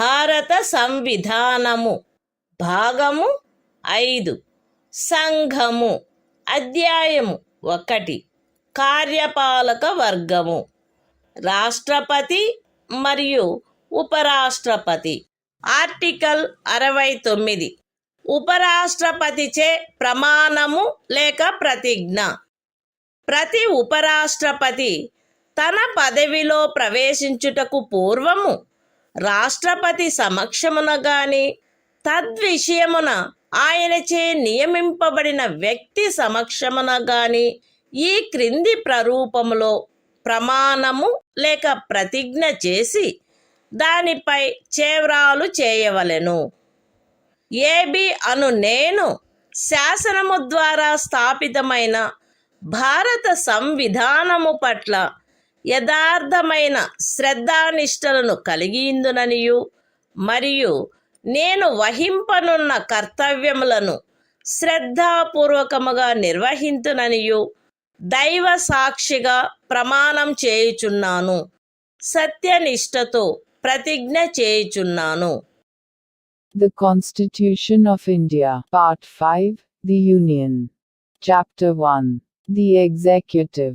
The President and Vice President.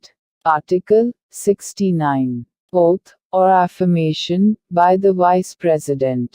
Every Vice President shall, before entering upon his office, make and subscribe before the President, or some person appointed in that behalf, by him, an oath or affirmation, in the following form, that is to say, I, A.B., do swear in the name of God, that I will bear true faith and solemnly affirm allegiance to the Constitution of India, as by law established, and that I will faithfully discharge the duty upon which I am about to enter.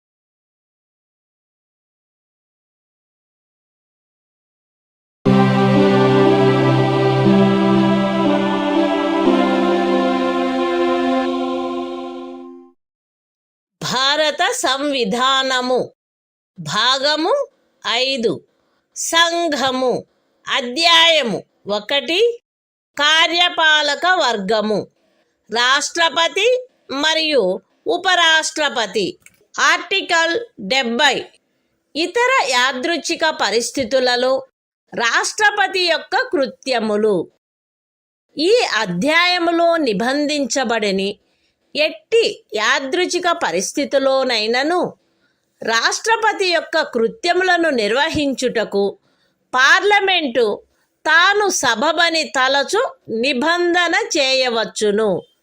The Constitution of India, Part 5, The Union. Chapter 1. The Executive. The President and Vice President. Article 70. Discharge of President's functions in other contingencies. Parliament may make such provision, as it thinks fit, for the discharge of the functions of the President, in any contingency, not provided for in this chapter.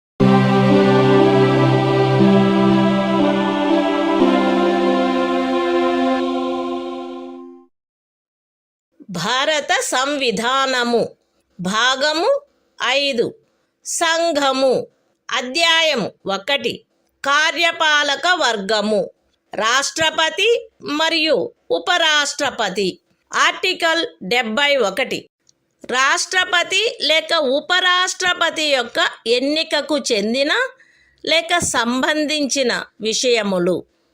రాష్ట్రపతి లేక ఉపరాష్ట్రపతి యొక్క ఎన్నిక నుండి ఉత్పన్నమైన లేక ఎన్నికకు సంబంధించిన అన్ని సందేహములు మరియు వివాదములు సర్వోన్నత న్యాయస్థానముచే పరిశీలించబడి నిర్ణయించబడవలెను. అట్టి నిర్ణయము అంతిమమైనదై ఉండును. రాష్ట్రపతిగా లేక ఉపరాష్ట్రపతిగా ఒక వ్యక్తి యొక్క ఎన్నిక చెల్లదని సర్వోన్నత న్యాయస్థానము ప్రఖ్యానించినచో సర్వోన్నత న్యాయస్థానము ఆ నిర్ణయము చేసిన తేదీన గాని అంతకు పూర్వము గాని సందర్భానుసారముగా రాష్ట్రపతి పదవికి లేక ఉపరాష్ట్రపతి పదవికి చెందిన అధికారములను వినియోగించుటలోను కర్తవ్యములు నిర్వహించుటలోను ఆయనచే చేయబడిన కార్యములు ఆ ప్రఖ్యానము కారణముగా అమాన్యమునర్చబడరాదు. ఈ సంవిధానము యొక్క నిబంధనలకు అత్యధీనమై రాష్ట్రపతి లేక ఉపరాష్ట్రపతి యొక్క ఎన్నికకు చెందిన లేక సంబంధించిన విషయమును పార్లమెంటు శాసనము ద్వారా క్రమబద్ధము చేయవచ్చును. రాష్ట్రపతిగా లేక ఉపరాష్ట్రపతిగా ఒక వ్యక్తి యొక్క ఎన్నిక అతనిని ఎన్నుకొనడి నిర్వాచక గణము యొక్క సభ్యులలో ఏ కారణము వలనైనను ఏదేని ఖాళీ ఉన్నదను కారణమును బట్టి ప్రష్టవ్యము కారాదు. The Constitution of India, Part 5, The Union. Chapter 1. The Executive. The President and Vice President. Article 71. Matters relating to, or connected with, the election of a President or Vice President. 1. All doubts and disputes arising out of, or in connection with the election of a President, or Vice President shall be inquired into, and decided, by the Supreme Court, whose decision shall be final. 2. If the election of a person, as President, or Vice President, is declared void by the Supreme Court, acts done by him, in the exercise and performance of the powers and duties, of the office of President, or Vice President, as the case may be, on or before the date of the decision of the Supreme Court, shall not be invalidated by reason of that declaration. 3. Subject to the provisions of this Constitution, Parliament may by law regulate any matter relating to or connected with the election of a President or Vice President. 4. The election of a person, as President or Vice President, shall not be called in question, on the ground of the existence of any vacancy, for whatever reason among the members of the Electoral College electing him.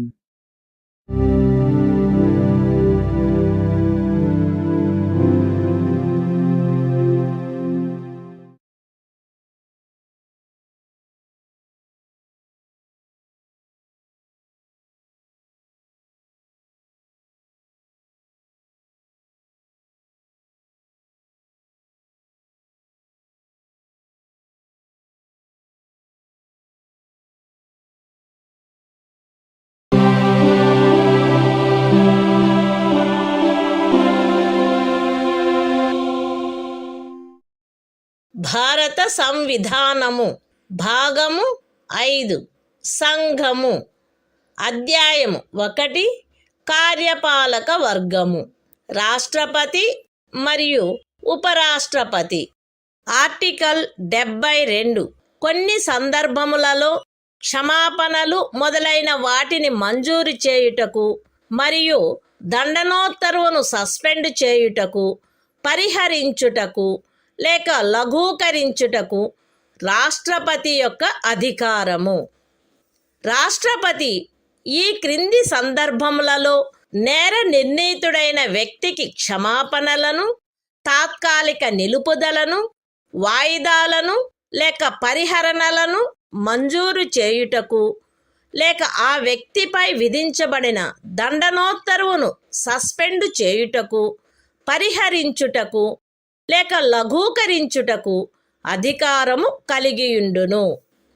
శిక్ష లేక దండనోత్తరువు సైనిక న్యాయస్థానముచే విధించబడిన అన్ని సందర్భములలో సంఘము యొక్క కార్యపాలనాధికారంలో చేరియున్న విషయమునకు సంబంధించిన ఏదేని శాసనమునకు విరుద్ధమగు అపరాధమునకై శిక్ష లేక దండనోత్తరు విధించబడిన అన్ని సందర్భములలో దండనోత్తరు మరణ దండనోత్తరు అయిన అన్ని సందర్భములలో ఏదేని సైనిక న్యాయస్థానముచే ఇవ్వబడిన దండనోత్తరువును సస్పెండు చేయుటకు, పరిహరించుటకు లేక లఘూకరించుటకు సంఘమునకు చెందిన సాయుధ బలముల యొక్క ఎవరేని అధికారికి శాసనము ద్వారా ప్రదత్తము చేయబడిన అధికారమునకు ఖండము 1 యొక్క ఉపఖండము ఏలో ఉన్నదేదియు భంగము కలిగించదు. మరణ దండనోత్తరువును సస్పెండు చేయుటకు, పరిహరించుటకు లేక లఘూకరించుటకు తత్సమయమున అమలులోనున్న ఏదేని శాసనము క్రింద ఒక రాజ్య గవర్నరుచే వినియోగించబడదగు అధికారమునకు ఖండము 1 యొక్క ఉపఖండము సిలో ఉన్నదేదియు భంగము కలిగించదు. The Constitution of India, Part 5, The Union. Chapter 1. The Executive. The President and Vice President. Article 72. Power of President to grant pardons, etc. and to suspend, remit, or commute sentences in certain cases. 1. The President shall have the power to grant pardons, reprieves, respites, or remissions of punishment, or to suspend, remit, or commute the sentence of any person convicted of any offense, in all cases where the punishment or sentence is by a court-martial. B. In all cases where the punishment or sentence is for an offense against any law relating to a matter to which the executive power of the Union extends. C. In all cases where the sentence is a sentence of death. 2. Nothing in sub-clause A of clause 1 shall affect the power conferred by law on any officer of the armed forces of the Union to suspend, remit, or commute a sentence passed by a court-martial. 3. Nothing in sub-clause C of clause 1 shall affect the power to suspend, remit, or commute a sentence of death exercisable by the governor of a state under any law for the time being in force.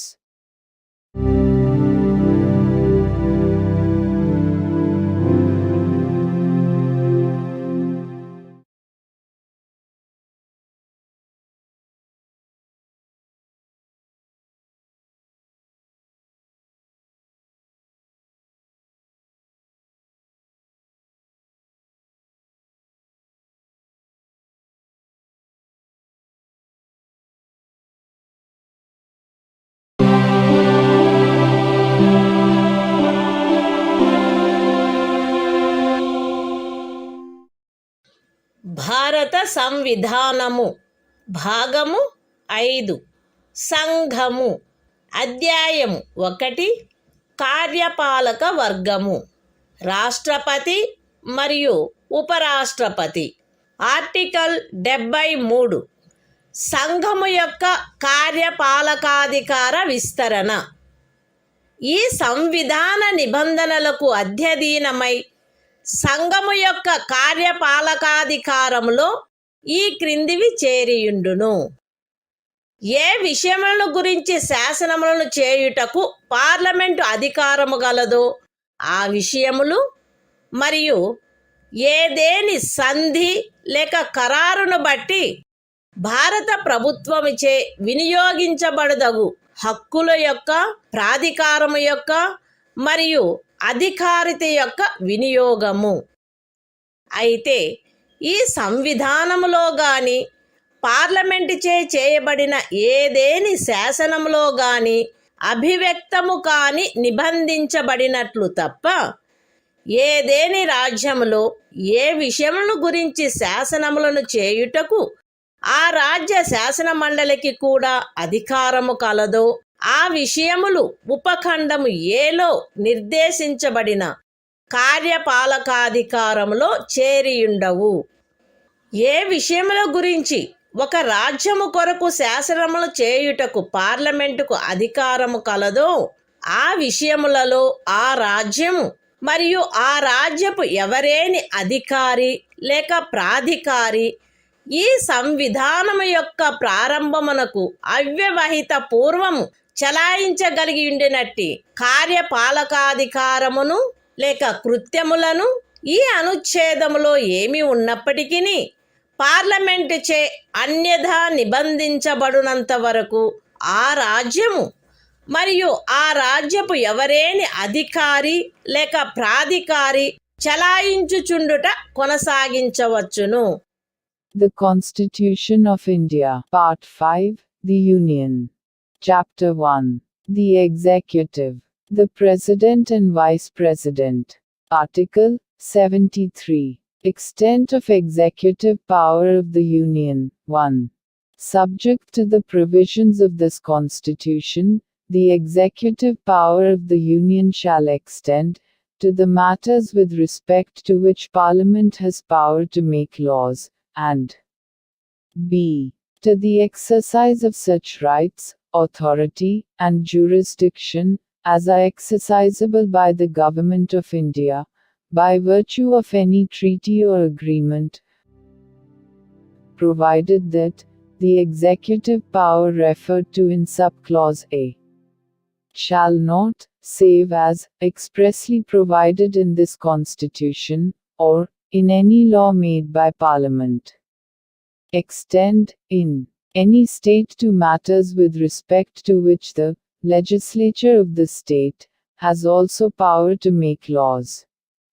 2. Until otherwise provided by Parliament, a state in any officer or authority of a state may, notwithstanding anything in this article, continue to exercise in matters with respect to which Parliament has power to make laws for that state.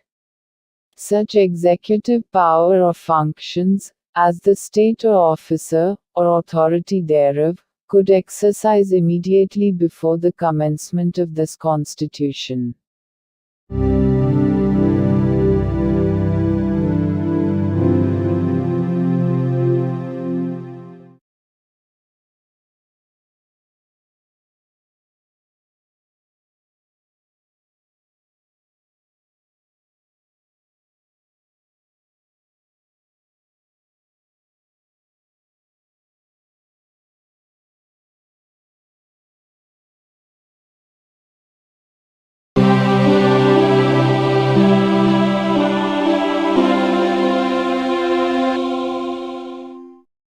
భారత సంవిధానము భాగము 5 సంఘము అధ్యాయము 1 కార్యపాలక వర్గము మంత్రి పరిషత్తు article 74 రాష్ట్రపతికి సహాయపడుటకును సలహానిచ్చుటకును మంత్రి పరిషత్తు రాష్ట్రపతికి సహాయపడుటకును సలహానిచ్చుటకును ప్రధానమంత్రి ఆధిపత్యమున ఒక మంత్రి పరిషత్తు ఉండవలెను.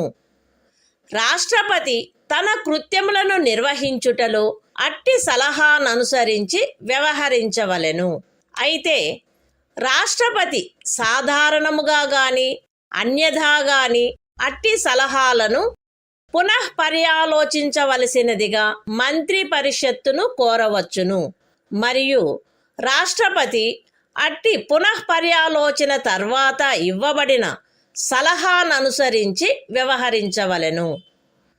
రాష్ట్రపతికి మంత్రులచే ఏదేని సలహా ఇయ్యబడినదా అట్లయినచో అది ఏది అను ప్రశ్న ఏ న్యాయస్థానమందును పరిశీలించబడరాదు. The Constitution of India. Part 5. The Union. Chapter 1. The Executive. Council of Ministers. Article 74.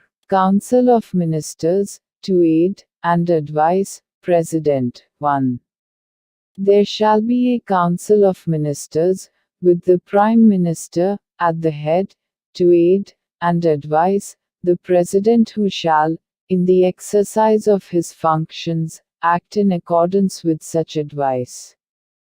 Provided that the President may require the Council of Ministers to reconsider such advice, either generally or otherwise, and the President shall act in accordance with the advice tendered after such reconsideration. 2. The question whether any, and if so what, advice was tendered by ministers to the President shall not be inquired into in any court.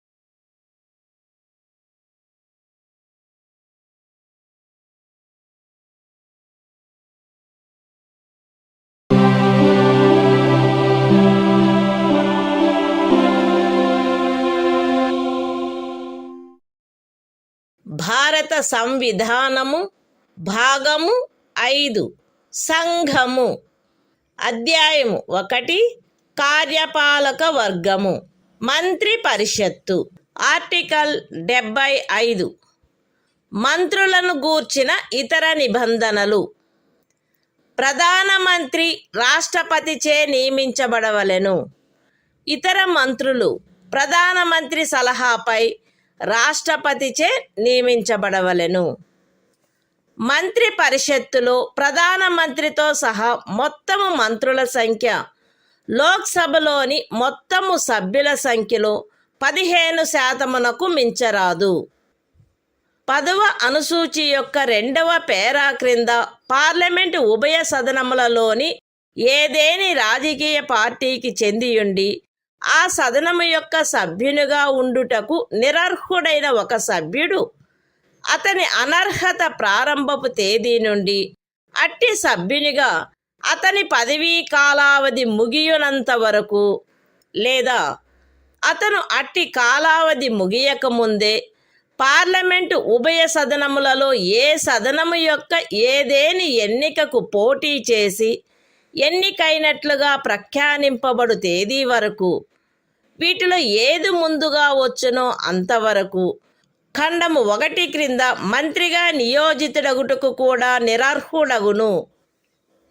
మంత్రులు రాష్ట్రపతి అభీష్టముండునంత వరకు పదవి యందుందురు. మంత్రి పరిషత్తు లోక్సభకు సమిష్టిగా ఉత్తరదాయి అయి ఉండును. ఒక మంత్రి తన పదవిలో ప్రవేశించుటకు పూర్వము పదవి యొక్క రహస్య గోపనమును గూర్చిన ప్రమాణములను 3వ అనుసూచిలో అందు నిమిత్తమై పొందుపరిచియున్న ప్రరూపములను అనుసరించి రాష్ట్రపతి అతనిచే చేయించవలెను.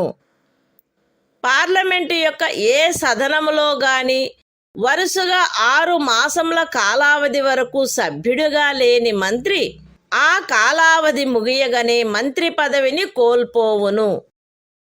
మంత్రుల జీతములు భత్యములు పార్లమెంటు ఆయా సమయములందు శాసనము ద్వారా నిర్ధారణ చేయునట్టువై ఉండును. పార్లమెంటు అట్లు నిర్ధారణ చేయ వరకు అవి 2వ అనుసూచిలో నిర్దిష్టపరచబడినట్లు ఉండును. The Constitution of India. Part 5. The Union. Chapter 1. The Executive. Council of Ministers. Article 75. Other provisions as to ministers. 1. The Prime Minister shall be appointed by the President, and the other ministers shall be appointed by the President, on the advice of the Prime Minister. 1a. The total number of ministers, including the Prime Minister, in the Council of Ministers, shall not exceed 15% of the total number of members of the House of the People. 1b. A member of either House of Parliament, belonging to any political party, who is disqualified for being a member of that House, under paragraph 2 of the 10th schedule, shall also be disqualified to be appointed as a minister under clause 1. For duration of the period commencing from the date of his disqualification, till the date on which the term of his office as such member would expire. Or, where he contests any election to either House of Parliament before the expiry of such period, till the date on which he is declared elected, whichever is earlier. 2. The ministers shall hold office during the pleasure of the President. 3. The Council of Ministers shall be collectively responsible to the House of the People. 4. Before a minister enters upon his office, the President shall administer to him the oaths of office and of secrecy according to the forms set out for the purpose in the 3rd schedule. 5. A minister who, for any period of 6 consecutive months, is not a member of either House of Parliament, shall at the expiration of that period cease to be a minister. 6. The salaries and allowances of ministers shall be such as Parliament may from time to time by law determine, and, until Parliament so determines, shall be as specified in the 2nd schedule.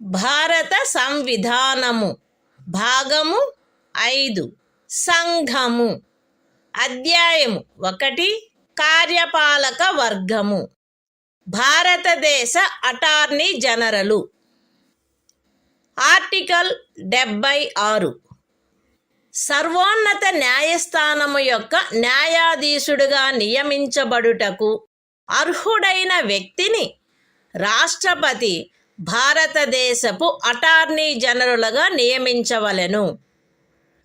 ఆయా సమయములందు శాసనిక విషయములలో రాష్ట్రపతిచే తనకు నిర్దేశించబడు వాటిపై భారత ప్రభుత్వమునకు సలహానిచ్చుటయు, రాష్ట్రపతిచే తనకు అప్పగించబడు శాసనిక స్వభావము గల ఇతర కర్తవ్యములను నిర్వర్తించుటయు ఈ సంవిధానము ద్వారా గాని దాని క్రింద గాని తత్సమయమున అమలులోనున్న ఏదేని ఇతర శాసనము ద్వారా గాని దాని క్రింద గాని తనకు ప్రదత్తము చేయబడిన కృత్యములను నిర్వహించుటయు అటార్నీ జనరల్ యొక్క కర్తవ్యమై ఉండును.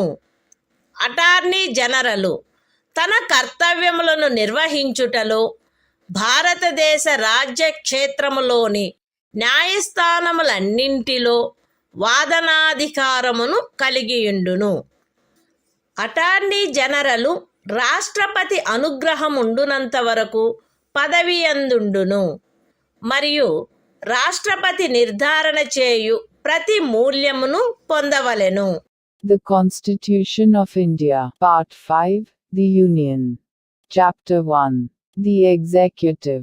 Article 76. Attorney General for India. 1. The President shall appoint a person who is qualified to be appointed a judge of the Supreme Court to be Attorney General for India.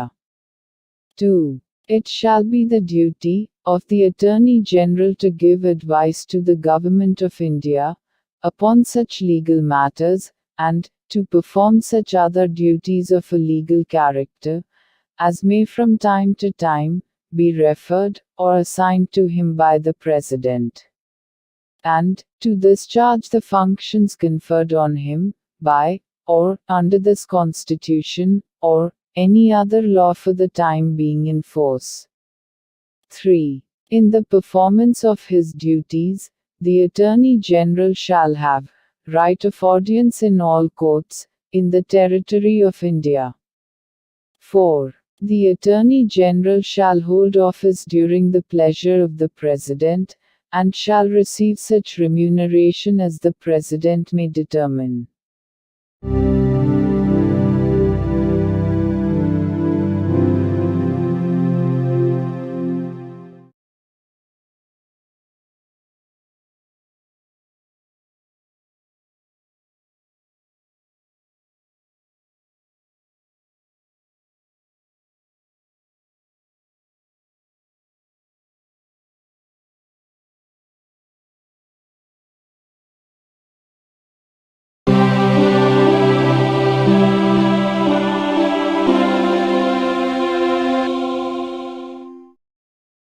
భారత సంవిధానము భాగము 5 సంఘము అధ్యాయం 1 కార్యపాలక వర్గము ప్రభుత్వము యొక్క కార్యకలాప నిర్వహణ ఆర్టికల్ 77 భారత ప్రభుత్వమునకు చెందిన కార్యపాలక చర్యాంతయు రాష్ట్రపతి పేర తీసుకొనబడినట్లు అభివ్యక్తపరచబడవలెను. రాష్ట్రపతి పేర చేయబడిన మరియు వ్రాసి ఇయ్యబడిన ఉత్తర్వులు మరియు ఇతర పత్రములు రాష్ట్రపతి చేయు నియమావళిలో నిర్దిష్టపరచబడు రీతిగా అది ప్రమాణితము చేయబడవలెను. అట్లు అది ప్రమాణితము చేయబడిన ఉత్తర్వు యొక్క లేక పత్రము యొక్క మాన్యత అది రాష్ట్రపతిచే చేయబడినట్టి లేక వ్రాసి ఇయ్యబడినట్టి ఉత్తర్వు లేక పత్రము కాదనడి కారణమును బట్టి ప్రశ్నించబడరాదు. రాష్ట్రపతి భారత ప్రభుత్వమునకు చెందిన కార్యకలాపములను మిక్కిలి సుకరముగా జరుపుటకును ఆ కార్యకలాపములను మంత్రులకు కేటాయించుటకును నియమావళిని చేయవలెను. The Constitution of India, Part 5, The Union. Chapter 1. The Executive. Conduct of Government Business. Article 77. Conduct of Business of the Government of India. 1. All executive action of the Government of India shall be expressed to be taken in the name of the President. 2. Orders and other instruments made and executed in the name of the President shall be authenticated in such manner as may be specified in rules to be made by the President. And the validity of an order or instrument which is so authenticated shall not be called in question on the ground that it is not an order or instrument made or executed by the President. 3. The President shall make rules for the more convenient transaction of the business of the Government of India, and for the allocation among ministers of the said business.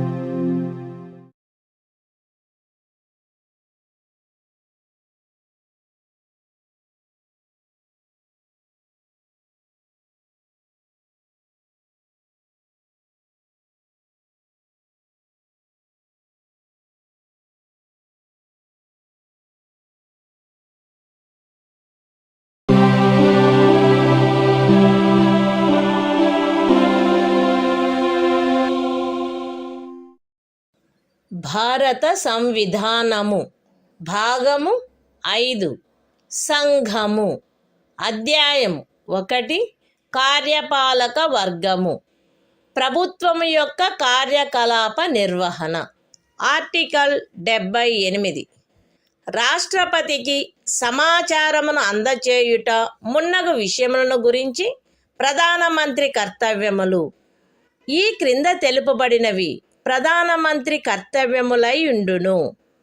సంఘము యొక్క వ్యవహారములలో పరిపాలనకు సంబంధించి మంత్రి పరిషత్తు యొక్క సమస్త నిర్ణయములను మరియు శాసన నిర్మాణమునకై చేయబడిన ప్రతిపాదనలను రాష్ట్రపతికి తెలియచేయుట. సంఘము యొక్క వ్యవహారముల పరిపాలనకును శాసన నిర్మాణమునకై చేయబడిన ప్రతిపాదనలకును సంబంధించిన విషయములలో రాష్ట్రపతి కోరు సమాచారమును అందజేయుట మరియు ఏ విషయమైనను ఒక మంత్రిచే నిర్ణయించబడి మంత్రి పరిషత్తుచే పర్యాలోచించబడి ఉండని ఎడల ఆ విషయమును మంత్రి పరిషత్తు యొక్క పర్యాలోచనకు సమర్పించవలసినదిగా రాష్ట్రపతి అపేక్షించినచో దానిని అట్లు సమర్పించుట. The Constitution of India, Part 5, The Union. Chapter 1. The Executive. Conduct of Government Business.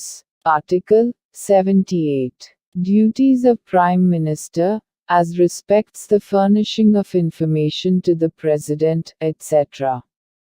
It shall be the duty of the Prime Minister to communicate to the President all decisions of the Council of Ministers relating to the administration of the affairs of the Union, and proposals for legislation. B.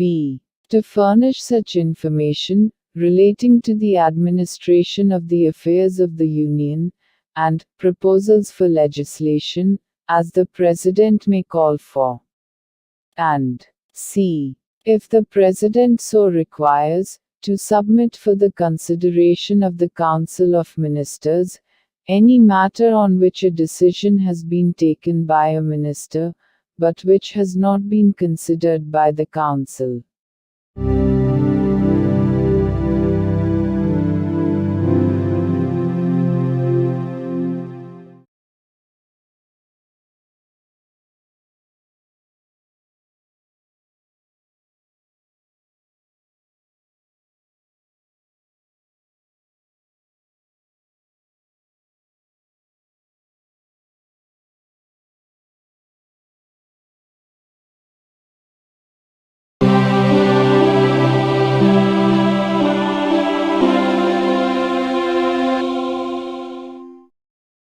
భారత సంవిధానము భాగము 5 సంఘము అధ్యాయం 2 parliament సాధారణ విషయములు. Article 79 parliament యొక్క సంఘటన. సంఘమునకు రాష్ట్రపతితోనూ క్రమముగా రాజ్యసభ మరియు లోక్సభ అని అనబడు 2 సదనములతో కూడిన ఒక పార్లమెంటు ఉండవలెను. The Constitution of India, Part 5, The Union. Chapter 2. Parliament. General. Article 79. Constitution of Parliament. There shall be a Parliament for the Union, which shall consist of the President, and 2 houses, to be known respectively as the Council of States, and the House of the People.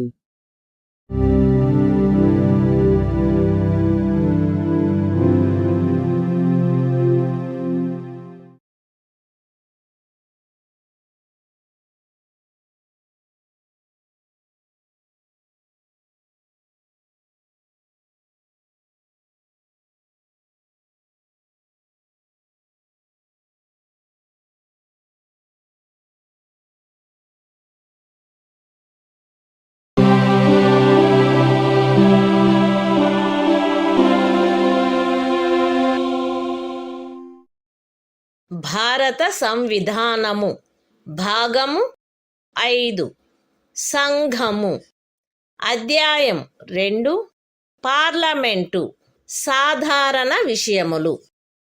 Article 80 Rajya Sabha సంరచన. Rajya Sabha ఈ క్రింది వారితో కూడి ఉండవలెను. ఖండము 3 యొక్క నిబంధనలను అనుసరించి రాష్ట్రపతిచే నామనిర్దేశము చేయబడు 12 మంది సభ్యులు మరియు రాజ్యముల యొక్కయు సంఘ రాజ్య క్షేత్రముల యొక్కయు 238 మందికి మించని ప్రతినిధులు. రాజ్యసభలో రాజ్యముల యొక్కయు సంఘ రాజ్య క్షేత్రముల యొక్కయు ప్రతినిధులచే పూరించబడవలసిన స్థానముల కేటాయింపు 4వ అనుసూచియందు గల తద్విషయక నిబంధనలను అనుసరించి ఉండవలెను. ఖండము 1 యొక్క ఉపఖండము ఏ క్రింద రాష్ట్రపతిచే నామనిర్దేశము చేయబడు సభ్యులు ఈ క్రింది వాటిని పోలిన విషయములందు విశేష జ్ఞానమును కాని ఆచరణానుభవమును కాని కలిగిన వ్యక్తులై ఉండవలెను. అనగా సాహిత్యము, విజ్ఞాన శాస్త్రము, కళ మరియు సాంఘిక సేవ. రాజ్యసభకు ప్రతి రాజ్యం యొక్క శాసనసభలోని ఎన్నుకొనబడిన సభ్యులచే ఏకల అంతరణీయ ఓటు ద్వారా అనుపాతిక ప్రాతినిధ్య పద్ధతిని అనుసరించి ఆ రాజ్యం యొక్క ప్రతినిధులు ఎన్నుకొనబడవలెను. రాజ్యసభకు సంఘ రాజ్య క్షేత్రముల యొక్క ప్రతినిధులు పార్లమెంటు శాసనము ద్వారా విహితపరచు రీతిలో ఎంపిక చేయబడవలెను.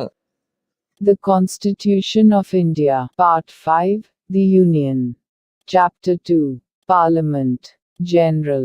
Article 80. Composition of the Council of States. 1. The Council of States shall consist of 12 members to be nominated by the President, in accordance with the provisions of Clause 3. And b. Not more than 238 representatives of the states, and of the Union territories. 2. The allocation of seats, in the Council of States, to be filled by representatives of the states and of the Union territories, shall be in accordance with the provisions in that behalf contained in the 4th schedule. 3. The members to be nominated by the President under Sub-Clause A of Clause 1 shall consist of persons having special knowledge or practical experience in respect of such matters as the following, namely: literature, science, art and social service.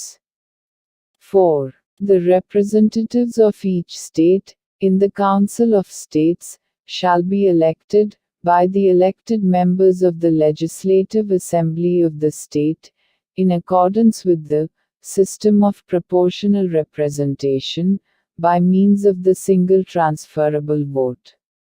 5. The representatives of the Union territories in the Council of States shall be chosen in such manner, as Parliament may by law prescribe.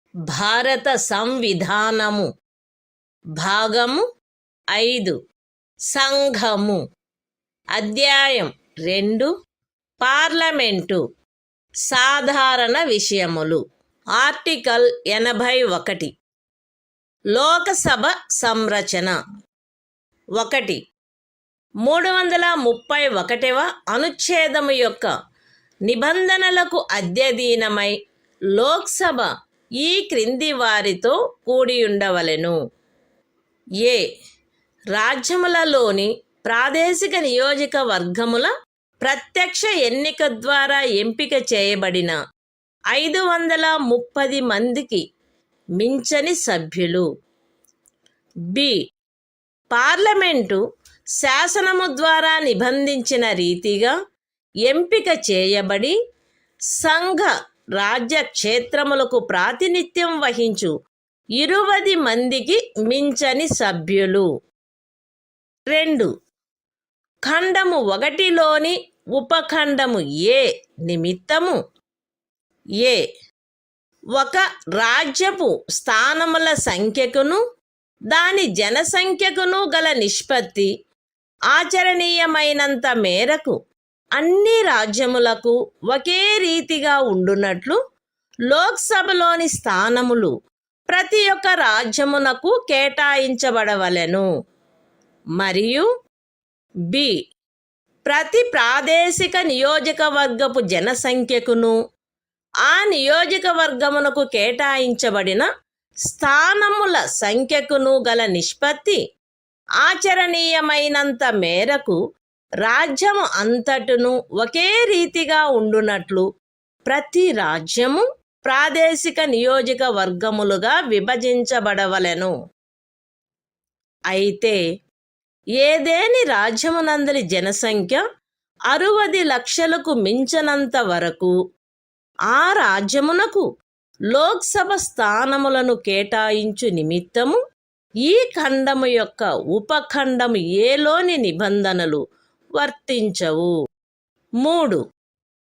ఈ అనుచ్ఛేదములో జనసంఖ్య అను పదమునకు కడపటిదియు అందుకు సంబంధించిన అంకెలు ప్రచురణ చేయబడినట్టిదియు అగు జనగణనలో అభినిశ్చితమైన జనసంఖ్య అని అర్థము. అయితే ఈ ఖండములో కడపటిదియు అందుకు సంబంధించిన అంకెలు ప్రచురణ చేయబడినట్టిదియు అగు జనగణనకు గల నిర్దేశమును 2026వ సంవత్సరము పిమ్మట చేయబడు మొదటి జనగణనకు సంబంధించిన అంకెలు ప్రచురింపబడు వరకు 1. ఖండము 2 యొక్క ఉపఖండము ఏ మరియు ఆ ఖండమునకు గల వినాయింపు నిమిత్తము 1971వ సంవత్సరపు జనగణనకు నిర్దేశమైనట్లు మరియు 2. ఖండము 2 యొక్క ఉపఖండము బి నిమిత్తము 2001వ సంవత్సరపు జనగణనకు నిర్దేశమైనట్లు అన్వయించుకొనవలెను. The Constitution of India, Part 5, The Union. Chapter 2, Parliament, General. Article 81. Composition of the House of the People. 1. Subject to the provisions of Article 331, the House of the People shall consist of a. Not more than 530 members chosen by direct election, from territorial constituencies in the states. And b. Not more than 20 members to represent the Union territories, chosen in such manner, as Parliament may by law provide. 2. For the purposes of sub-clause A of Clause 1. There shall be allotted to each state, a number of seats in the House of the People, in such manner, that the ratio between that number, and the population of the state is, so far as practicable, the same for all states. And b. Each state shall be divided into territorial constituencies, in such manner, that the ratio between the population of each constituency, and the number of seats allotted to it is, so far as practicable, the same throughout the state. Provided that, the provisions of sub-clause A of this clause, shall not be applicable, for the purpose of allotment of seats, in the House of the People, to any state, so long as the population of that state does not exceed 6 millions. 3. In this article, the expression population means the population is ascertained at the last preceding census, of which the relevant figures have been published. Provided that the reference in this clause to the last preceding census of which the relevant figures have been published, shall, until the relevant figures for the first census taken after the year 2026 have been published, be construed, 1. For the purposes of sub-clause A of clause 2, and the proviso to that clause, as a reference to the 1971 census. And 2. For the purposes of sub-clause B of clause 2, as a reference to the 2001 census.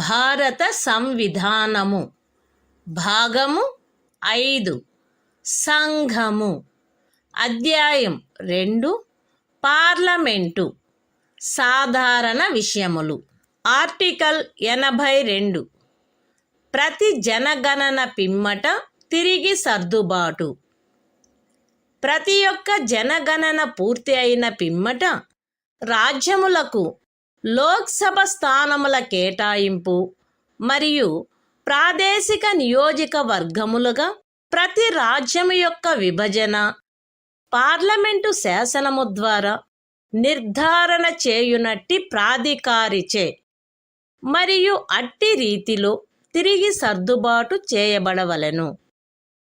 అయితే అట్లు తిరిగి చేయబడిన సర్దుబాటు అప్పుడు అస్తిత్వములోనున్న లోక్సభ విఘటితమగు వరకు ఆ సభలోని ప్రాతినిధ్యమునకు భంగము కలిగించరాదు.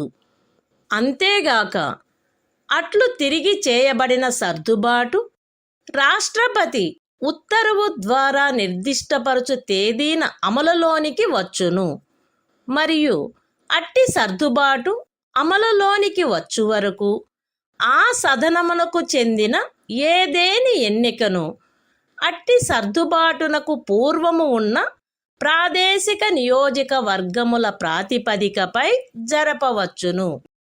అంతేగాక ఇంకను 2026వ సంవత్సరము పిమ్మట చేయబడిన మొదటి జనగణనకు సంబంధించిన అంకెలు ప్రచురించబడు వరకు ఈ అనుచ్ఛేదము క్రింద 1.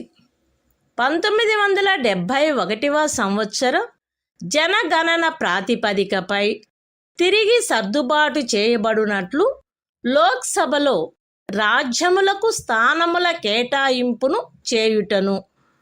2. ప్రతి ఒక్క రాజ్యమును 2001వ సంవత్సర జనగణన ప్రాతిపదికపై తిరిగి సర్దుబాటు చేయబడు ప్రాదేశిక నియోజకవర్గములుగా విభజించుటను తిరిగి సర్దుబాటు చేయుట ఆవశ్యకము కాదు. The Constitution of India, Part 5, The Union. Chapter 2, Parliament, General. Article 82, Readjustment after each census.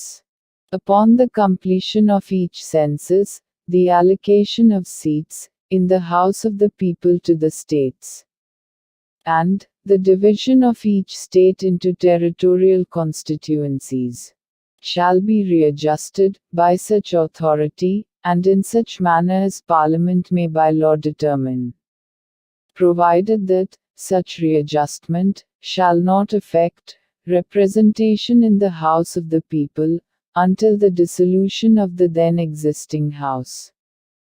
Provided further that such readjustment shall take effect from such date as the President may, by order, specify. And until such readjustment takes effect, any election to the House may be held on the basis of the territorial constituencies existing before such readjustment. Provided also that, until the relevant figures, for the first census, taken after the year 2026, have been published, it shall not be necessary to readjust the allocation of seats in the House of the People to the states, as readjusted on the basis of the 1971 census. And 2. The division of each state into territorial constituencies, as may be readjusted, on the basis of the 2001 census, under this article.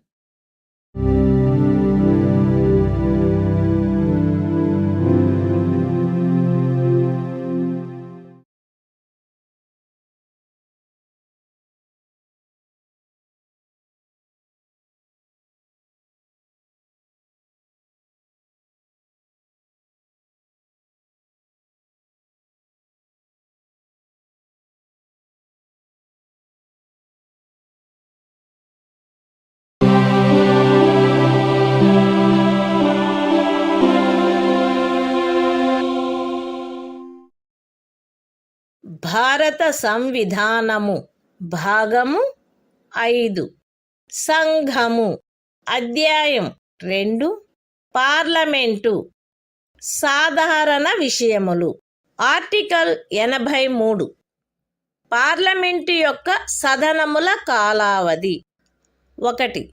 Rajya Sabha విఘటనకు లోను కాదు, కానీ parliament శాసనము ద్వారా తద్విషయమున చేయు నిబంధనలను అనుసరించి రాజ్యసభ సభ్యులలో వీలైనంత దగ్గర సంఖ్యలో గల 3వ వంతు మంది ప్రతి 2వ సంవత్సరము ముగిసిన మీదట వీలైనంత త్వరితముగా పదవి నుండి విరమించవలెను.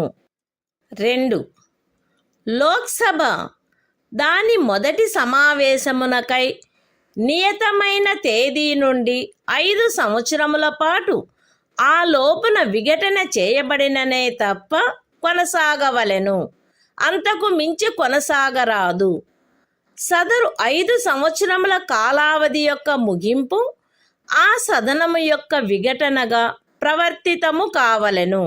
అయితే ఆ తైక్యతను గూర్చిన అధిప్రఖ్యానము అమలులోనున్నప్పుడు ఒక్కొక్కసారి ఒక్కొక్క సంవత్సరమునకు మించకుండునట్లును, ఏ సందర్భములోనైనను సదరు అధిప్రఖ్యానము యొక్క అమలు ఆగిపోయిన తరువాత 6 మాసములకు మించకుండునట్లును సదరు కాలావధిని పార్లమెంటు శాసనము ద్వారా పొడిగించవచ్చును. The Constitution of India, Part 5, The Union. Chapter 2, Parliament, General. Article 83. Duration of Houses of Parliament. 1. The Council of States shall not be subject to dissolution, but, as nearly as possible, 1/3 of the members thereof shall retire, as soon as may be on the expiration of every second year, in accordance with the provisions made in that behalf by Parliament, by law. 2. The House of the People, unless sooner dissolved, shall continue for 5 years from the date appointed for its first meeting, and no longer and the expiration of the said period of 5 years, shall operate as a dissolution of the House, provided that the said period may, while a proclamation of emergency is in operation, be extended by Parliament by law, for a period not exceeding 1 year at a time, and not extending in any case beyond a period of 6 months, after the proclamation has ceased to operate.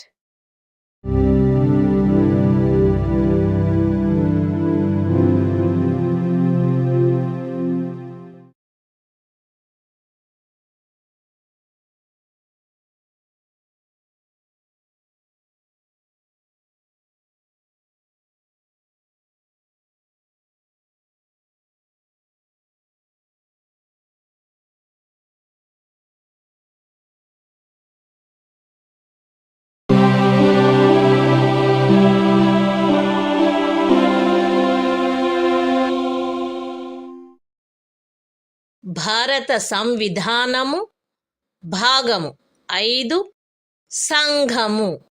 అధ్యాయం 2 parliament సాధారణ విషయములు. Article 84 parliament సభ్యత్వమునకు అర్హత.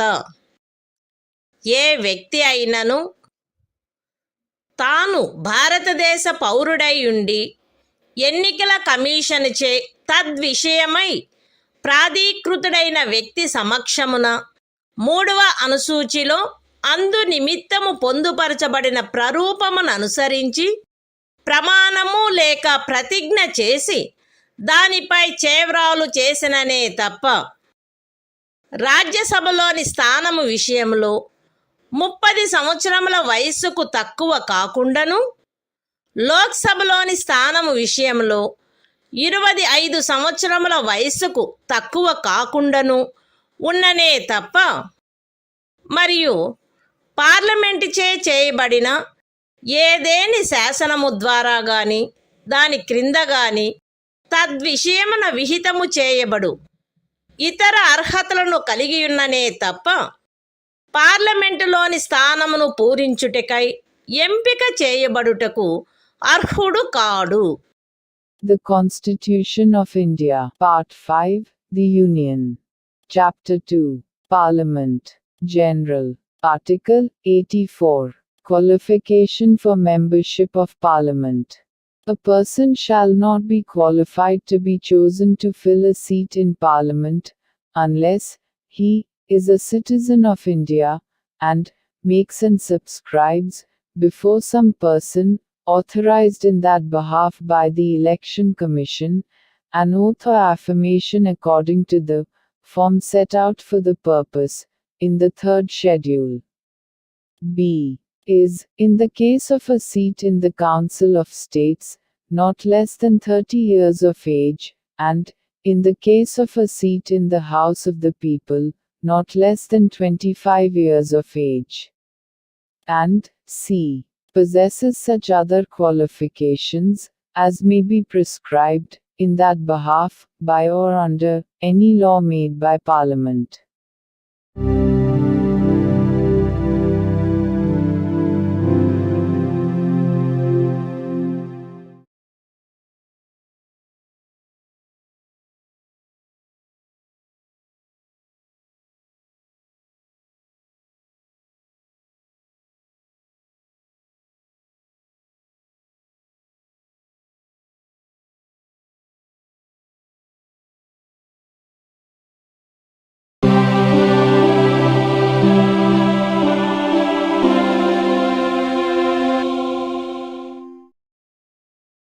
భారత సంవిధానము భాగము 5 సంఘము. అధ్యాయం 2 parliament సాధారణ విషయములు.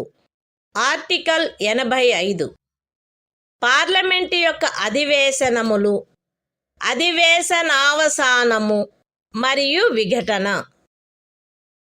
రాష్ట్రపతి ఆయా సమయములందు పార్లమెంటు యొక్క ప్రతి సదనమును ఆయన సబబని తలుచు సమయమునను స్థలమునను